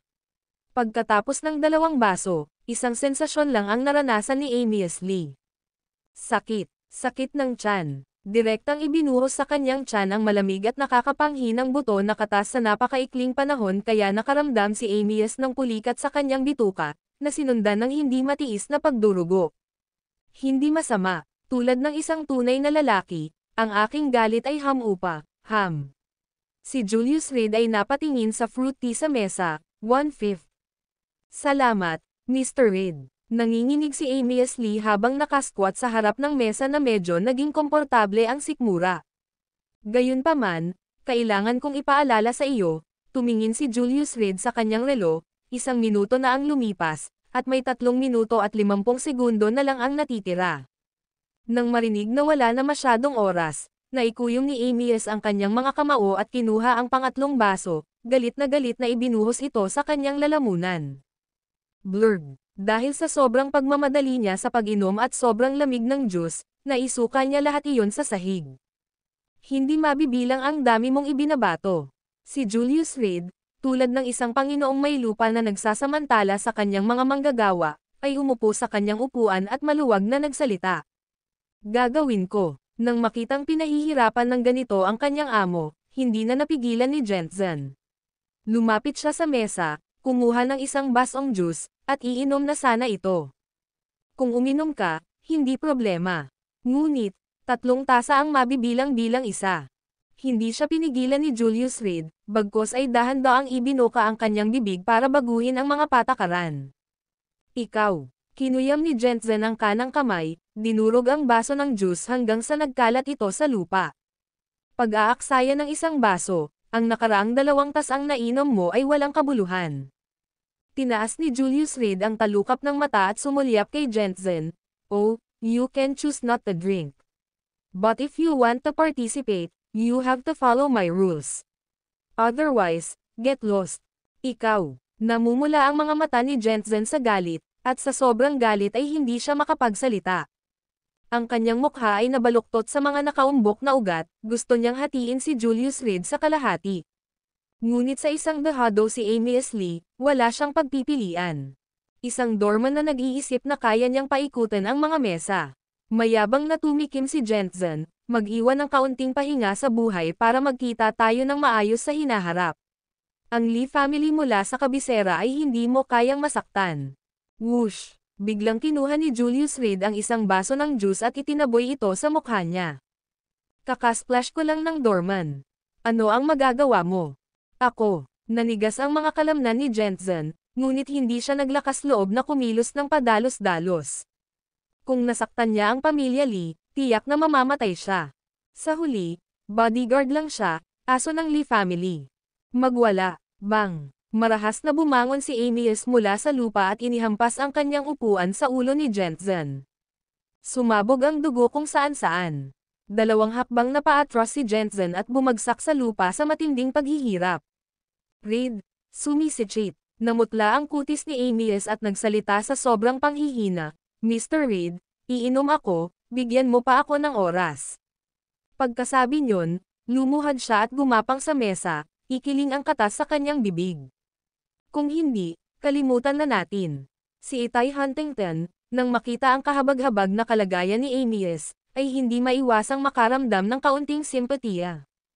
Bagamat sila ay magkaaway, ang makitang pinahihirapan ang batang master sa layaw na ito ay tila sapat na parusa. Ang kaawa-awa ay kadalasang may kasuklam-suklam na panig sa kanila. Pinanood ni Julius Reed si Itay Huntington na may malamig na kawalang interes, kung hindi lang ako nakialam, mas kawawa ka pa sa kanya. Pagkatapos magsalita, tumayo siya, kapag matatapos kang uminom, ikaw ang bahala. Masyadong maraming negatibong enerhiya sa kwartong ito, bababa muna ako saglit. Hindi pinansin ang mga mata ng lahat ng naroroon, lumakad siya palayo. Kasing walang pakialam sa pagdating niya. Huntington, sorry talaga sa pangyayari ngayon. Tulungan mo lang ako sa isang pagkakataon, at sinisiguro ko sa iyo, hindi na kita guguluhin pa. Nang makita na si Itay Huntington ay nakiusap lamang sa kanyang ngalan, si Amias ay natuwa sa loob. Kahit papaano sa pagkawala ni Julius Reed, mas mababa ang paghihirap niya. Talaga, bahagyang yumoko si Itay Huntington, ay nalalayan ang kanyang baba sa kanyang kamay, paano kung tulungan kita? Salamat, Huntington. Nang makita ang kilos ng kabilang partido, lubos na natuwa si Amias Lee. Sa katunayan, ang pagkawala ay maaaring maging isang pagpapala sa disguise. Kung maaari niyang isecure ang kanyang kasal kay Itay Huntington ngayon, kung gayon gaano man kalaki ang pagkakasala niya, sulit ito. Waiter, ikuha mo ako ng funnel. Bahagyang ngumiti si Itay Huntington at sinenyasan ang isang tao sa likod niya. Isang funnel. Ano ang kailangan mo niyan? Naguguluhan na tanong ni Amias Lee. Malalaman mo rin sa lalong madaling panahon. Sa isang ngiti, siya ay naging mapanghalina. Kuwit, pagkaraan ng 10 minuto, lumabas si Itay Huntington sa Royalty House na may dalang pulang handbag at isang nakangisi na ngiti. Tapos na ba? Nakangiting tanong ni Julius Reed. Ang pagtulong sa isang tao ay dapat gawin ng lubusan. At saka, kapag pumunta siya sa kabisera, kakailanganin ng Gonzales City si Itay Huntington para tulungan si Kela Radcliffe. Nakita niya ito bilang isang pabor sa kanya. Pagkatapos ng lahat, si Itay Huntington ay isang taong may katapatan at integridad, isang taong sa tingin niya ay maaasahan niya. Sa ganoong gulo sa Gonzales City, walang iba kundi si Itay Huntington ang tila may kakayahang magbalanse ng mga bagay sa ngayon. Si Aaron Jackson ay medyo malupit, hindi angkop sa pakikitungo sa mga negosyanteng ito. Si Kela Radcliffe ay masyadong malambot ang puso at madaling manipulahin. Sinubukan ko ulit ang inumin niya. Itay Huntington itinaas ang 2 daliri. Gamit ang funnel, ibinuhos ito ng diretso. Pag-alis niya, may dugo sa sahig. I guess it will be a month bago siya makabangon sa kama. Oo naman, ang puso ng isang babae ay pinaka-nakakalason. Nag-thumbs up si Julius Reed. Tila itinakda ni Itay Huntington ang kanyang puso sa ganap na pagkaputol ng ugnayan sa Lee family sa pamamagitan ng pakikitungo kay Amias Lee sa ganoong paraan. Kahit napuno ako ng lason, immune ka sa lahat ng ito, na medyo nakakadismaya para sa akin. Naglakad siya papunta sa kotse niya at kumaway kay Julius Reed. Mayroon akong magandang maliit na bagay para sa iyo, tingnan mo ito. Kalimutan mo na yon. Matatakot ako kung ialok mo ang sarili mo bilang kapalit. Ikanaway ni Julius Reed ang kanyang kamay, tahasan ang pagtanggi sa alok. Ayaw niyang masyadong makisali sa babaeng ito. Pinakamabuting panatilihin ang distansya. Wishful thinking. Nakalimutan mo na ba na virgin pa ako? Akala mo hahayaan kitang magkaroon ng ganong kalamangan? Namula ang mukha ni Itay Huntington, at naiinip niyang sinabi, bilasan mo. Ito ang unang pagkakataon na nahirapan akong magbigay ng regalo. Naisip ni Julius Reed ang posibilidad na gugulin ang bagong taon sa Ridge families, at kakailanganin niyang magbalik ng ilang mga regalo. Sa paglipas ng mga taon, kontrolado ni Zaid Radcliffe ang pamilya Radcliffe, at tahimik lang ang Knox Ridge sa Gonzales City. Ngayon, dahil hindi tiyak ang kapalaran ng matanda at ang pamilya Radcliffe na parang isang maluwag na buhangin, tiyak na gustong magpakitang gilas ni Knox Ridge para sa kanyang unang pagbisita. Bukod dito, dahil sa mga nakaraang kaganapan, ang Ridge family ay nagkaroon ng malaking hinaing laban sa Knox Ridge. Sa paglalakbay na ito, tiyak na kailangan niyang isara ang mga bibig ng mga taong iyon. At ang regalo mula kay Itay Huntington ay tiyak na kahanga-hanga. Ito ay magiging isang bagay na gumawa ng isang pahayag. Kung ito ay ilang walang kwentang basura, pinaalis ko ang kotseng ito. Sumakay si Julius Reed sa sports car ni Itay Huntington, nakangiti habang nagsasalita. Ireregalo ko sa'yo, gusto mo. Hindi ka ba natatakot sa washboard ng asawa mo? Kunin mo na, kasama ang may-ari ng sasakyan. Lumapit si Itay Huntington kay Julius Reed. Ang kotse, at ang may-ari, pareho ko silang ibibigay sa iyo. Haha, biro lang. Pinagmasdan niya ang pagkunot ng mga noo ni Julius Reed, ngumiti na may mga labi, pinaandar ang sasakyan, at nagtungo sa 5 State International. Makalipas ang 20 minuto, bumagal ang paghinto ng sasakyan. Ano sa mundo ang dinala mo? Binabalaan kita, huwag mo akong DA na pumunta dito. Bumaba si Julius Reed sa kotse, tinuro si Itay Huntington. Kung hindi, sisirain ko ulit ang lugar na ito. Sa pagkawasak ng eksibisyon ng pamilya Leocadia, ang 5-State International ay takot na ngayon. Pash, ang lakas ng loob mong ilabas yan. Pumasok si Itay Huntington sa gusali, kasama si Julius Reed na mahigpit na sumusunod. Dumiretso sila sa elevator at nakarating sa CEO office ni Itay Huntington. Sa sandaling itulak niya ang pinto ng opisina, agad na nagdilim ang mukha ni Julius Reed. Ang video na ito ay edited by Urban Storytelling. Kabanata 608 Natatakot ka ba? Salungguhit 1. Dito, itinulak ni Itay Huntington ang pinto, lumakad papunta sa kanyang upuan, at napaawang ang kanyang mga labi. Ang Jade Buddha na ito ay gawa sa jade mula sa dinastiyang Tang. Nasuri ko ito, nagkakahalaga ito ng hindi bababa sa 100 milyon. Naglakad siya patungo sa mesa, sa tabi ng Jade Buddha, at marahang inabot ito upang hawakan. Kanina mo pa ako tinulungan, ngayon binibigay ko na. Maghintay. Biglang sumigaw si Julius Reed, na ikinagulat ni Itay Huntington na tumayo, natatakot na gumalaw ng 1 pulgada. Anong problema? Hindi gumagalaw na tanong niya, may bomba ba? Subconsciously, naisip niya na baka nakatapak siya ng bomba. Ganyan lagi ang mga drama sa TV. Ayos lang. Lumapit si Julius Reed sa Jade Buddha at marahan itong sinipsip. Itong Jade Buddha, ito ay ipinadala ng iyong kaaway, hindi ba? Tinakat mo ako hanggang sa mamatay. Itay Huntington, tiniyak na walang panganib, tinapik ang kanyang dibdib at sinabing, mayroon akong mahinang puso, kung may mangyari, nasa iyo iyon. Pagkatapos magsalita, bigla niyang napagtanto, paano mo nalaman na ang Jade Buddha na ito ay ipinadala ng isang kaaway? Kailangan mo lang sabihin oo, o hindi. Tumayo si Julius Reed na nakaakbay ang mga kamay sa likod niya, marahang hinahaplos ang ibabaw ng Jade Buddha. Isang bigla ang lamig ang dumaan ng malinaw. Si Fabian Percival ay nagpadala ng isang tao na may kasama nito kaninang umaga, pinatotohanan ko ito ay tunay. Napaka-curious ni Itay Huntington, matutukoy ba niya ang pinagmulan nito sa pamamagitan lamang ng pagtingin dito?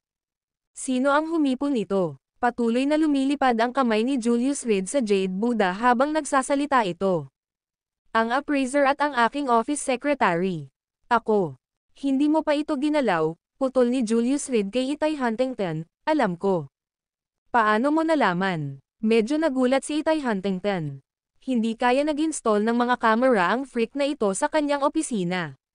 Mabilis siyang laminggalinga sa paligid ngunit wala siyang nakita. Ang silid ay napakalinis, o sa halip, ang mga kamera ay mahusay na nakatago. Huwag ka masyadong mag-isip, hindi ako interesado sa'yo. Napagpasyahan kong hindi mo ito ginalaw dahil buhay ka pa. Pagkasabi nito, hinawakan ng isang kamay ni Julius Reed ang Jade Buddha at itinapon ito sa labas ng bintana. Bumagsak. Nang dumating ang tunog ng pagkabasag, binasag ng Jade Buddha ang salamin at nahulog sa lupa, na nagkapira-piraso. Baliw ka ba? Medyo galit na sinabi ni Itay Huntington, kung ayaw mo, ayos lang, pero bakit itapon? Ngunit pagkatapos, naramdaman niyang may mali. Ang mga salita ni Julius Reed ngayon lang. Boss, maya-maya lang, tumakbo ang director ng HR department niya sa gulat. Nico, dumating ka sa tamang oras. Nasaan si Galileo Leopold? Papuntahin mo siya rito, utos ni Itay Huntington. Si Galileo Leopold ang kanyang office secretary, responsable sa paghahatid ng mga dokumento at paglilinis ng buong opisina. Ngunit ngayon, ang basurahan sa ilalim ng mesa ay hindi pa nahuhulog. Ang gayong pangunahing pagkakamali, hindi maaaring gawin ni Galileo Leopold. Boss, naparito ako upang sabihin sa iyo ang tungkol dito. Humihingal na sinabi ni Nico Weatherby, patay na si Galileo Leopold, dumudugo ang lahat ng orifice sa banyo. Ikaw, dapat mong tingnan. Ang kanyang mukha ay namumutla, ang kanyang kamay ay patuloy na nasa pintuan, malinaw na sa pagkabigla. Ano? Naramdaman ni Itay Huntington ang pag-iingay ng kanyang ulo, halos bumagsak sa lupa. Palaging nasa kumpanya si Galileo Leopold, paano siya namamatay bigla? Maayos naman siya kaninang umaga, nalaman mo na ba ang dahilan?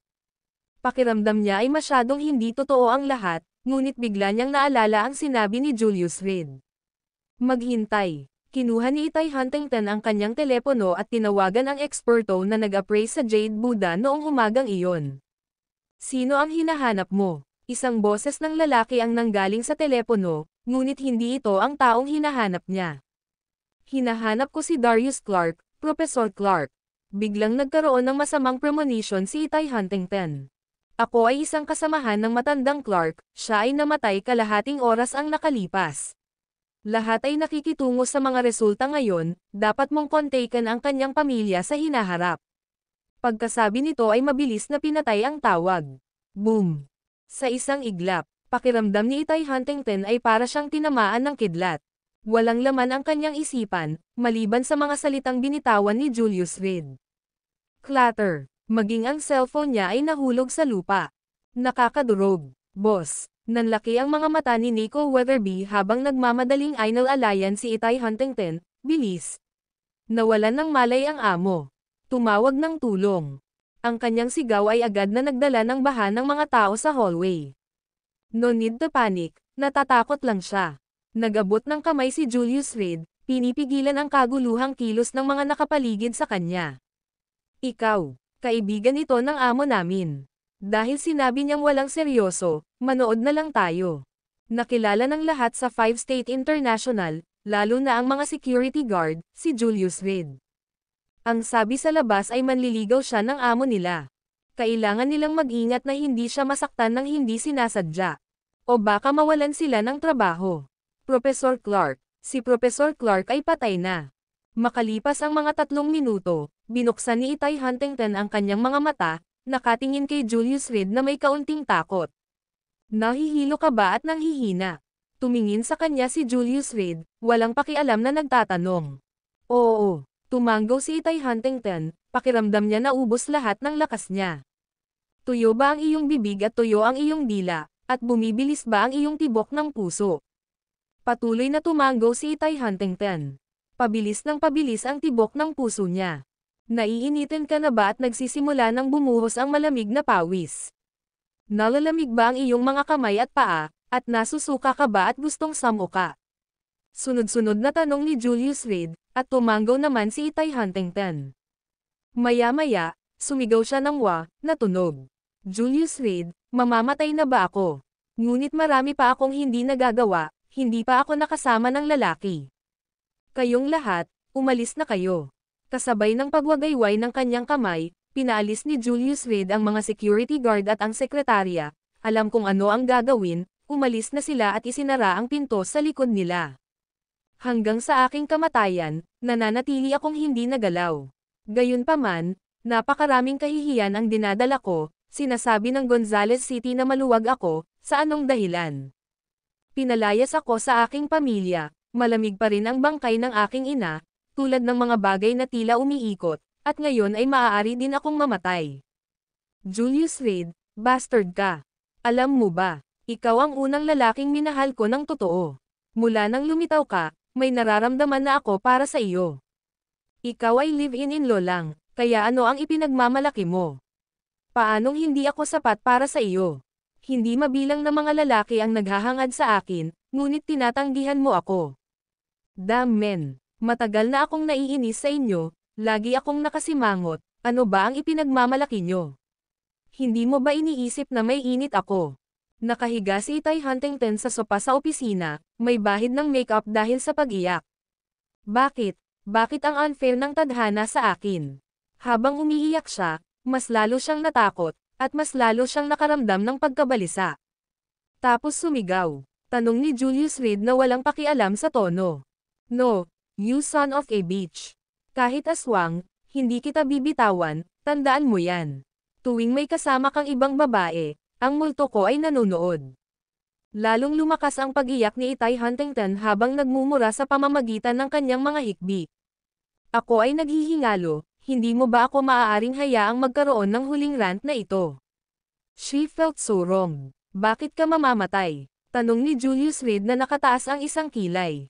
Hindi ba ako nalasan? Lalong humikbi si Itay Huntington, patay na si Galileo Leopold, patay na si Darius Clark, laging nasa opisina ko ang Jade Buddha, nalasan siguro ako. Habang sinasabi niya ito, bigla siyang natigilan, Pagkatapos ay nanlaki ang kanyang mga mata habang nakatingin kay Julius Reed at humagalpak ng tawa. Ang langit na daw ay umikot sa likod, kahit na ang langit ay hindi nagligtas sa sinuman. Nahawakan mo ito ngayon din, kung ako ay mamatay, tayo ay mamamatay ng magkasama. Nakakatawa. Kumunot ang noo ni Julius Reed, hindi ka nalasan, natakot ka. Ang video na ito ay edited by Urban Storytelling. Kabanata 609 ang magsasaka at ang ahas sa lungguhit isa. Paano naman sina Galileo Leopold at Darius Clark? Nahawakan na nila, pero ikaw hindi. Kung hindi lang kita pinigilan, by this time, bangkay ka na. Pero bakit ngayon lang ako nakaramdam ng panghihina at ang bilis ng tibok ng puso ko? Sobrang stress, adrenaline rush, isang normal na tugon. Ngunit ang Jade Buddha na ito ay palaging nasa opisina ko. Kung hindi mo ito hinawakan, hindi ka malalason. Pero hinawakan mo lang. Ako ay immune sa lahat ng lason. Tumalikod si Julius Reed, malamig na nakatingin kay Itay Huntington, na umiiyak na at sinisira ang make-up sa sofa. Gusto mo pa ba akong isumpa? Kung hindi, aalis na ako. Pagkatapos magsalita, tumalikod siya at hinayla ang pinto ng opisina. Maghintay. Nang marinig na ayos lang siya, tumalon si Itay Huntington mula sa sofa at, nakalimutan ang kanyang karaniwang composed CEO demeanor, dumiretso siya upang hilahin si Julius Reed. May lason sa kamay ko, hawakan mo at siguradong patay ka. Iniunat ni Julius Reed ang kanyang kamay, na natakot kay Itay Huntington na mabilis na hilahin ang kamay niya pabalik. Iyon, I'm sorry. Si Itay Huntington, sa pag-iisip sa kanyang sinabi kanina, ay namula sa kahihiyan. Akala niya mamamatay na siya kaya naman nailabas niya ang lahat ng salitang nakabaon sa puso niya. At ngayon, nanginginig sa awkwardness. Paumanhin, ngunit nag-aalala ako tungkol sa pagkakaroon ng isang galit na babae na nakatayo sa tabi ko kapag natutulog ako sa aking asawa. Bahagyang napabuntong hininga si Julius Reed, binuksan ang kahoy na pinto ng opisina, at lumabas. Hoy, sandali. Sinundan siya ni Itay Huntington, walang pakialam sa maraming empleyadong nakatayo sa paligid, at niyakap si Julius Reed mula sa likuran, umiiyak. I'm sorry, I was wrong. Lumayo ka, hindi ako pumapatol sa mga babae. Malamig na sabi ni Julius Reed. Please, don't go, okay? I'm begging you. Itay Huntington, umiling-iling at lalo pang umiyak. Napakaraming tao ang nanonood. Ingat! Kumunot ang noo ni Julius Reed, halatang nawawalan na siya. Kung lalaki iyon, dadamputin na lang niya sa leeg, itatapon na parang basura, at iyon na ang katapusan. Ngunit sa pagkakataong ito ay isang babae. Ang paghampas sa isang babae ay sa huli ay hindi tama. Hayaan mo, at mag-usap tayo. Nakipagkompromiso siya, walang pagpipilian. Kung ang kanyang asawa ay nabalisa tungkol dito, ito ay isa pang gulo. Sinabi mo, hindi ako niloloko. Si Itay Huntington, ang mga luhang umaagos sa kanyang mukha na parang ulan sa mga bulaklak ng peras, ay maingat na binitawan siya. Nagkasundo kami, walang posibilidad sa pagitan namin. May asawa ako, at mahal na mahal ko ang asawa ko. Lumingon si Julius Reed, seryosong sinabi ito. Okay, ibinaba ni Itay Huntington ang kanyang ulo, parang isang masonereng kuting. Natigilan ang mga empleyado sa paligid. Sa kanilang mga mata, si Itay Huntington ang mataas at makapangyarihang babaeng CEO. Karaniwang malamig na parang yelo, marangal at binubuo. Kaya niyang harapin ang sinumang kalaban ng hindi kumukurap o nagpapakita ng anumang pagbabago sa ekspresyon, kahit na si Taishan ay bumagsak sa kanyang harapan. Pero ngayon, ano ang nakita nila? Isang babaeng heartbroken na iniwan. Masyadong maamo. Sa loob tayo mag-usap. Sinulyapan ni Julius Reed ang mga tao sa paligid niya at bumalik sa opisina. Ang sinumang magchismis tungkol dito, isaalang-alang ang mga kahihinatnan. Nagdilim ang mukha ni Itay Huntington, at pinagmasdan niya ang mga nakapaligid na empleyado, bumalik sa dati niyang sarili sa isang segundo. Naiintindihan. Wala kaming nakita. Chairman, abala ka, aayusin muna namin ang ibang mga bagay. I-block ko ang lahat ng pagbisita para sa iyo ngayong hapon. Matapos ipahayag ang kanilang paninindigan, sunod-sunod na umalis ang lahat. Pagbalik sa opisina, Agad na bumalik sa mukha ni Itay Huntington ang nakakaawang ekspresyon. Julius, para sa isang babaeng walang gusto, biglang nalaman na malapit na siyang mamatay, normal lang na magsabi ng sobra-sobra, di ba? Bahagyang napabuntong hininga siya, medyo naiinis, lalaki ka raw, bakit lagi akong nakikipagtawaran sa mga bagay-bagay? Akala mo talaga may magkakagusto sa iyo, naiisip ko lang ang nalalapit kong kamatayan, na nagbibigay sa iyo ng kilig. Ngayong buhay pa ako, sino ang nagbibigay ng kapahamakan sa iyo? Kung gayon, dapat akong magpasalamat sa iyo. Lumapit si Julius sa lababo sa tabi ng kanyang mesa, marahang binuksan ang gripo. Nakakamatay ang mga bagay na ito, hawakan mo at patay ka na. Mukhang may balak na gumalaw si Fabian Percival sa iyo, mag-ingat ka. Kung hindi, naglalaro akong patay at nagpaplano laban sa kanya minsan. Napakurap si Itay Huntington at biglang nagtanong. Magandang ideya iyan. Tumanggaw si Julius, tumalikod, kumuha ng tuwalya, pinunasan ang mga kamay, at saka itinapon sa basurahan. Ngunit ano ang silbi niyan? Maniniwala ba ang matandang Sorrow na iyon? Kahit napekain mo ang iyong kamatayan, hindi siya magpapakita, sa halip, sasamantalahin niya ang pagkakataong pagsamahin ang kanyang suporta. Pagkasabi niya nito, medyo nasiraan ng loob si Itay Huntington. Kung gayon, ano ang dapat nating gawin? Nasa leeg na natin ang kutsilyo, hindi naman tayo pwedeng umupo na lang dito at maghintay na mamatay, di ba? Ito ay magalang lamang na magbalik ng isang pabor. Dahil pinadalhan kanya ng isang Jade Buddha, dapat ka ring magpadala sa kanya ng isang bagay. Umupo si Julius sa office chair ni Itay Huntington, marahang idiniin ang kanyang mga templo, ano ang ipapadala sa kanya. Napakatuso ni Fabian Percival. Nagpapadala sa kanya ng isang bagay ngayon, siyam sa bawat 10 beses ay tatanggihan ito, at kahit hindi, hindi niya ito personal na hahawakan. Walang magawang bumantong hininga si Itay Huntington, ako lang, walang muwang na tinatanggap ito, at muntik nang makalason sa kamatayan. Espesyal ang lason. Kung hindi ako nagkakamali, may kasama siyang taga Medici na King Valley sa tabi niya. Tumayo si Julius, nakatingin sa labas ng bintana, bumubulong sa sarili, marahil maaari kong tingnan kung alin sa pamilya Leocadia ang talagang direktang angkan ng Medicine King Valley. Naniniwala siya na hindi magsisinungaling si Karen. Hindi na kailangang magsinungaling. Ang Medicine King Valley ay palaging isang misteryo, at sa mga nakaraang taon, ito ay naging kilala sa marami dahil sa mayamang takot sa kamatayan. Siyempre, ang bilog na ito ay limitado sa mayayaman. Ang ordinaryong mahihirap ay walang pagkakataon na makipag-ugnayan sa Medicine King Valley. Anong pinag-uusapan nyo? Curious na tanong ni Itay Huntington. Medicine King Valley. Hindi pa niya narinig ang tungkol dito. Talaga, hindi ka mayaman. Naiinis na wika ni Julius. Paano kung direktang magpadala ka na lang ng bomba? Baliw ka. Huwag kang magbiro sa oras na ganito. Walang magawa si Itay Huntington, sa ganoong kritikal na sandali, mayroon pa rin siyang mood para sa mga biro. False moves and real moves. Direkta kang nagpadala ng lason na itlog sa kanya, na sinasabi kay Fabian Percival na may lason na itlog sa loob, baka mabuksan niya talaga. Sinandal ni Julius ang mga kamay sa desk, tapos, gusto kanyang patayin. Ano ang kinakatakutan mo? Tanggalin mo ang maskara. Mabuti, subukan natin. Kinuha ni Itay Huntington ang telepono mula sa lupa, nabasag ang screen nito. Walang kwenta. Kinailangan niyang pumunta sa desk at kinuha ang landline. Diamond, magpadala ng isang lason na itlog kay Fabian Percival, sabihin sa kanya kaagad na ito ay isang lason na itlog.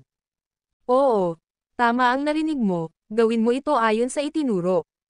Matapos ulitin, ibinaba ni Itay Huntington ang telepono, ngumiti kay Julius, siguro, titingnan niya talaga. Iniligtas ko muli ang iyong buhay, napakalaki ng utang mo sa akin na hindi na ito mababayaran ngayon. Walang pakialam na sabi ni Julius. Paano kung ihandog ng dalaga ang kanyang sarili bilang kapalit sa pagliligtas sa aking buhay? Sumando si Itay Huntington sa desk, umikot, at lumapit kay Julius.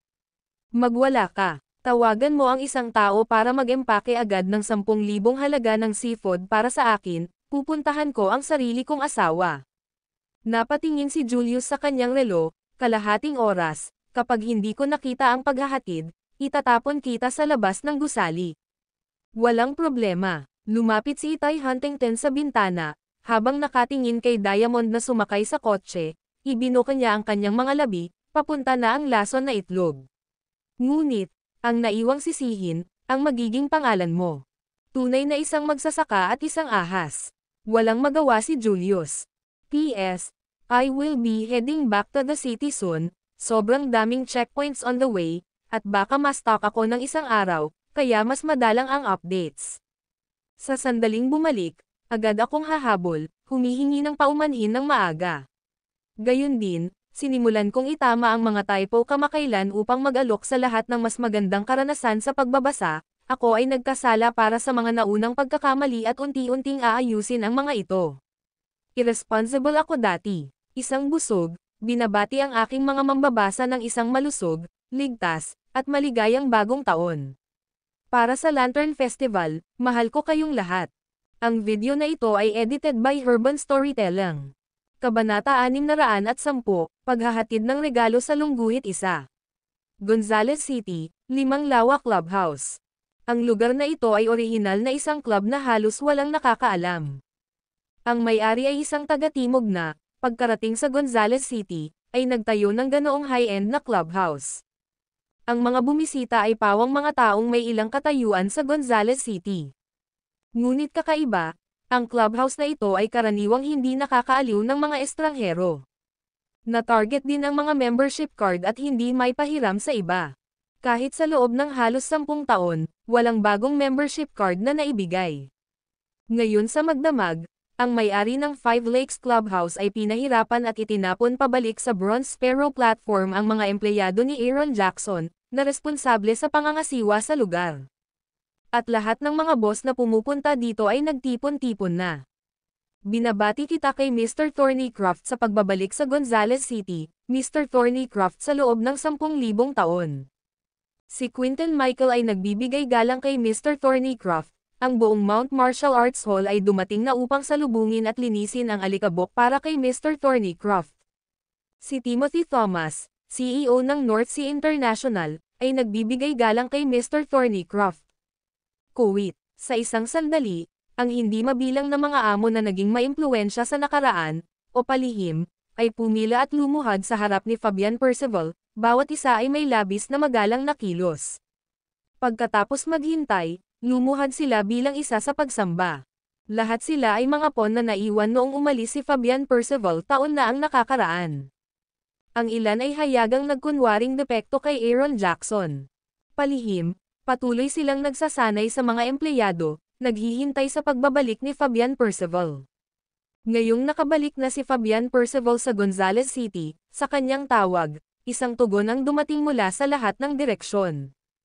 Mayroon silang pera at mga tao sa kanilang pagtatapon. Maging ang ilang mayayamang negosyante mula sa Five River Province ay nagpadala ng mga kinatawan upang mag-alay ng pagbati. Sa loob lamang ng isang gabi, isang katlo ng mga empleyado ni Aaron Jackson ang tumalikod, kabilang ang ilang mataas na antas na miyembro. Lahat, ako, si Fabian Percival, ay wala sa loob ng maraming taon. Napakasaya kong makita kayong lahat ngayon. Tumingin si Fabian Percival sa mga elite sa industriya na nauna sa kanya, puno ng pananabik ang kanyang puso. Bumalik sa mga lumang haunts, pinalamutian ng brocade pauwi. Iniwan niya si Devlin na namamahala sa mga pagsasaayos noon, naghahanda para sa sandaling ito. Sa katunayan, hindi siya binaygo ni Devlin. Naghintay kami araw at gabi, sa wakas, bumalik na si Mr. Thornycroft. Sa wakas makikita na muli ng Gonzales City ang liwanag ng araw. Pakiusap, Mr. Thornycroft, kunin muli ang tauhan ng boss. Sa isang sigaw, ang mga tao ay sinasadyang gumawa ng paraan. Brown bread, hawak ang isang purong gintong tungkod ni boss, dahan-daang lumapit kay Fabian Percival. Lumuhad siya. Ako, nagbalik, hinawakan ni Fabian Percival ang mga tauhan ng boss gamit ang isang kamay, ang ekspresyon ng kanyang pananabik. Nang makaalis na siya, ipinagkatiwala niya ang mga tauhan ng boss. Ngayon sa kanyang pagbabalik, maaaring lumitaw muli ang mga tauhan ng boss. Noon, ginalaw ni Aaron Jackson ang langit at lupa para makuha ang tauhan na ito. Ngunit pinrotektahan ko ito ng aking buhay, sa wakas ay naghihintay na bumalik si Mr. Thornycroft. Nilapitan ni Timothy Thomas si Fabian Percival, magalang na iniabot ang isang bank card. Narito ang buong portfolio ng asset ng North Sea International, na ngayon ay ipinagkatiwala kay Mr. Thornycroft. Akin ito. Ito ang grupo namin. Sa isang iglap, lahat ay nag-alay ng kanilang kayamanan. Mabuti, mabuti, mabuti. 3 beses na nagsabi ng good, si Fabian Percival, sobrang napukaw ang kanyang emosyon. Mr. Thornycroft, basta't mailabas natin si Aaron Jackson, mababawi natin ang lahat ng nawala sa atin. May nagsalita, at nariyan ang alyansa sa negosyo, na talagang kumikita. Ang aming mga negosyo ay nasa ilalim na ngayon ng kontrol ng iyong mga empleyado. Utusin lamang ang iba pang mga negosyo na magsumite, at si Mr. Thornycroft ay magagawang ganap na kontrolin ang pulso ng ekonomiya ng Gonzales City. Eksakto. Ang katalinuhan ng negosyo ni Itay Huntington ay kakilakilabot. Ang alyansa sa negosyo ay tumatakbo ng maayos ngayon, tiyak na makinang kumikita ito. Nang marinig ang lahat na nagsasalita ng sabay-sabay, tumanggo si Fabian Percival at itinaas ang kanyang kamay upang senyales na tumahimik ang lahat. Ang kanyang kilos ay nagpatahimik sa buong silid. Ladies and gentlemen, ipinatong ni Fabian Percival ang 2 kamay sa mga tauhan ng boss, tumingin sa paligid ng silid na may seryosong ekspresyon, at sinabing, sa unang araw na bumalik ako, binugbog ako. Namatay ang mga bodyguard ng empleyado ko sa isang aksidente sa sasakyan. Ang aking anak na babae, kumatok sa kulungan. Sino ang may gawa nito? Paano nangyari ito? Ipaghihiganti namin si Mr. Thornycroft. Talagang hindi namin matitiis ang pagsuway na ito. Sino ang matapang? Papatayin ko ang buong pamilya niya. Ang mga taong naruroon, nang marinig ito, ay sumigaw ng matuwid na galit. Si Fabian Percival ang kanilang kaluwalhatian, ang kanilang pananampalataya. Siya rin ang pinunong umakay sa kanila tungo sa kaunlaran. Ang cake ng Gonzales City, tila, muling hatiin. Kapag dumating ang oras na iyon, lahat ng naruroon ay mananalo. Ngayon na ang panahon para magpakita ng katapatan, walang gustong magpahuli. Baka si Aaron Jackson. May nag-isip na sa Gonzales City, si Aaron Jackson lang ang may kapasidad na gumawa ng isang bagay na napakaganda. Bukod dito, ang pagbabalik ni Fabian Percival ay nagbigay ng unang banta kay Aaron Jackson. Napailing si Fabian Percival. Itay Huntington. Tungkol sa pagpatay kay Itay Huntington, lahat ng naroon ay may narinig. Pagkatapos ng lahat, sila ay mga empleyado ng Fabian Percival, at mas alam nila ang ilang mga detalye. Sina Alonzo Dragon at isa sa 4 na King Kong, si Fox Miller, ay nagsanib puwersa ngunit nabigong patayin si Itay Huntington, sa halip, sila ay dumanas ng matinding casualty. Hindi siya iyon. Napailing si Fabian Percival. Kung gayon, sino pa kaya ito? Nagkatinginan ang lahat, ang daming hula na walang sagot. Sa Gonzales City, sino pa ang makakapangasiwa sa gayong tagumpay? Ito ay si Julius Reed. Galit na sabi ni Fabian Percival. Julius Reed, sino yon? Bakit hindi ko siya narinig? Pwede ba siyang bagong rising boss sa Gonzales City? Pero bakit wala akong narinig tungkol sa kanya? Kilala ko ang isang Julius Reed, ngunit ang lalaking iyon ay isang manugang na walang ginagawa, isang ganap na talunan. Nagdulot siya ng malaking eksena sa Business Alliance ilang araw na ang nakalipas, na ikinahihiya ni Bran Cook. Ang bawat tao'y may kanya-kanyang sinasabi, nag-isip tungkol sa Julius Reed na pinag-uusapan ni Fabian Percival, iniisip kung sino siya. Nang may nagbalita sa talunan na iyon, may nanunuya, nagbibiro ka ba? Kaaway ni Mr. Thornycroft, paanong walang kabuluhan? Ang pangalang Julius Reed ay hindi pamilyar sa marami. Ilang taon na ang nakalilipas, si Keller Radcliffe, ang dakilang kagandahan ng Gonzales City, ay nagpakasal sa isang natalo na manugang na 3 taon nang hindi umalis sa residential compound. Pati ang wedding car ay nabasag sa araw ng kanyang kasal. Matagal na siyang katatawanan sa kanila. Siya iyon. Parang tubig ang mukha ni Fabian Percival. Sa mga salitang iyon, sinasadya ng lahat na itinikom ang kanilang mga bibig. Walang nang ahas na humingi ng gulo. Pero puno ng tanong ang mga mata nila. Siya ba talaga? Isang ganap na talunan. Ang Radcliffe Group ay nahaharap na sa pagkabangkarote, At kahit na may mga pautang sa bangko, hindi sila gaanong nakakagalaw. Paano ito mapapamahalaan ni Julius Reed? Mr. Thornycroft, sigurado ka bang hindi ka nagkakamali? Tumayo si Timothy Thomas at maingat na nagtanong, si Julius Reed ay walang pera, walang lakas ng tao, isa lang siyang talunan. Paano siya makakalaban sa iyo? Para maalis ang Benson Dragon, sampilan ang mukha ni Fabian Percival, at ipadala si Elwood Thornycroft sa bilangguan. Nagawa kaya ng isang walang kabuluhan ang lahat ng ito. Iminumungkahi mo ba na ako ngayon ay mas mababa sa isang walang kabuluhan? Malakas na hinampes ni Fabian Percival ang tungkod ng kanyang amo, na ikinagulat ni Timothy Thomas na lumuhad sa lupa. Mr. Thornycroft, hindi iyon ang ibig kong sabihin, parang hindi ka panipaniwala. Tumayo ka, sabi ni Fabian Percival, dahan daw ang ipinikit ang kanyang mga mata, pinapakalma ang kanyang emosyon, hindi lang ikaw, hindi ko rin nakitang darating ito. Bago ako bumalik, akala ko si Aaron Jackson ang pinakamalaking karibal ko. Pagkatapos ay natuklasan ko na makapangyarihan din si Itay Huntington, kaya may dalawang pangalan sa aking hit list. Ngunit hindi ko akalain, sa pagbabalik sa Gonzales City, na ito ay magiging isang karibal na hindi ko kailanman inisip kung sino ang magdudulot ng mga pagkalugi sa akin. Siya ay tumayo, ang kanyang boses ay may bahid ng kalungkutan, hindi mo dapat maliitin ang sino mang kaaway. Pakikinggan natin ang mga turo ni Mr. Thornycroft. Sabay-sabay na yumoko ng malalim ang mga tao sa bakuran. Magulat, naghandog si Julius Reed ng Gonzales City ng malaking regalo. Ang regalo ay, ano ba yan, isubo mo yan. Ito ay isang lason na itlog. Ang Five Lakes Clubhouse ay napakatahimik.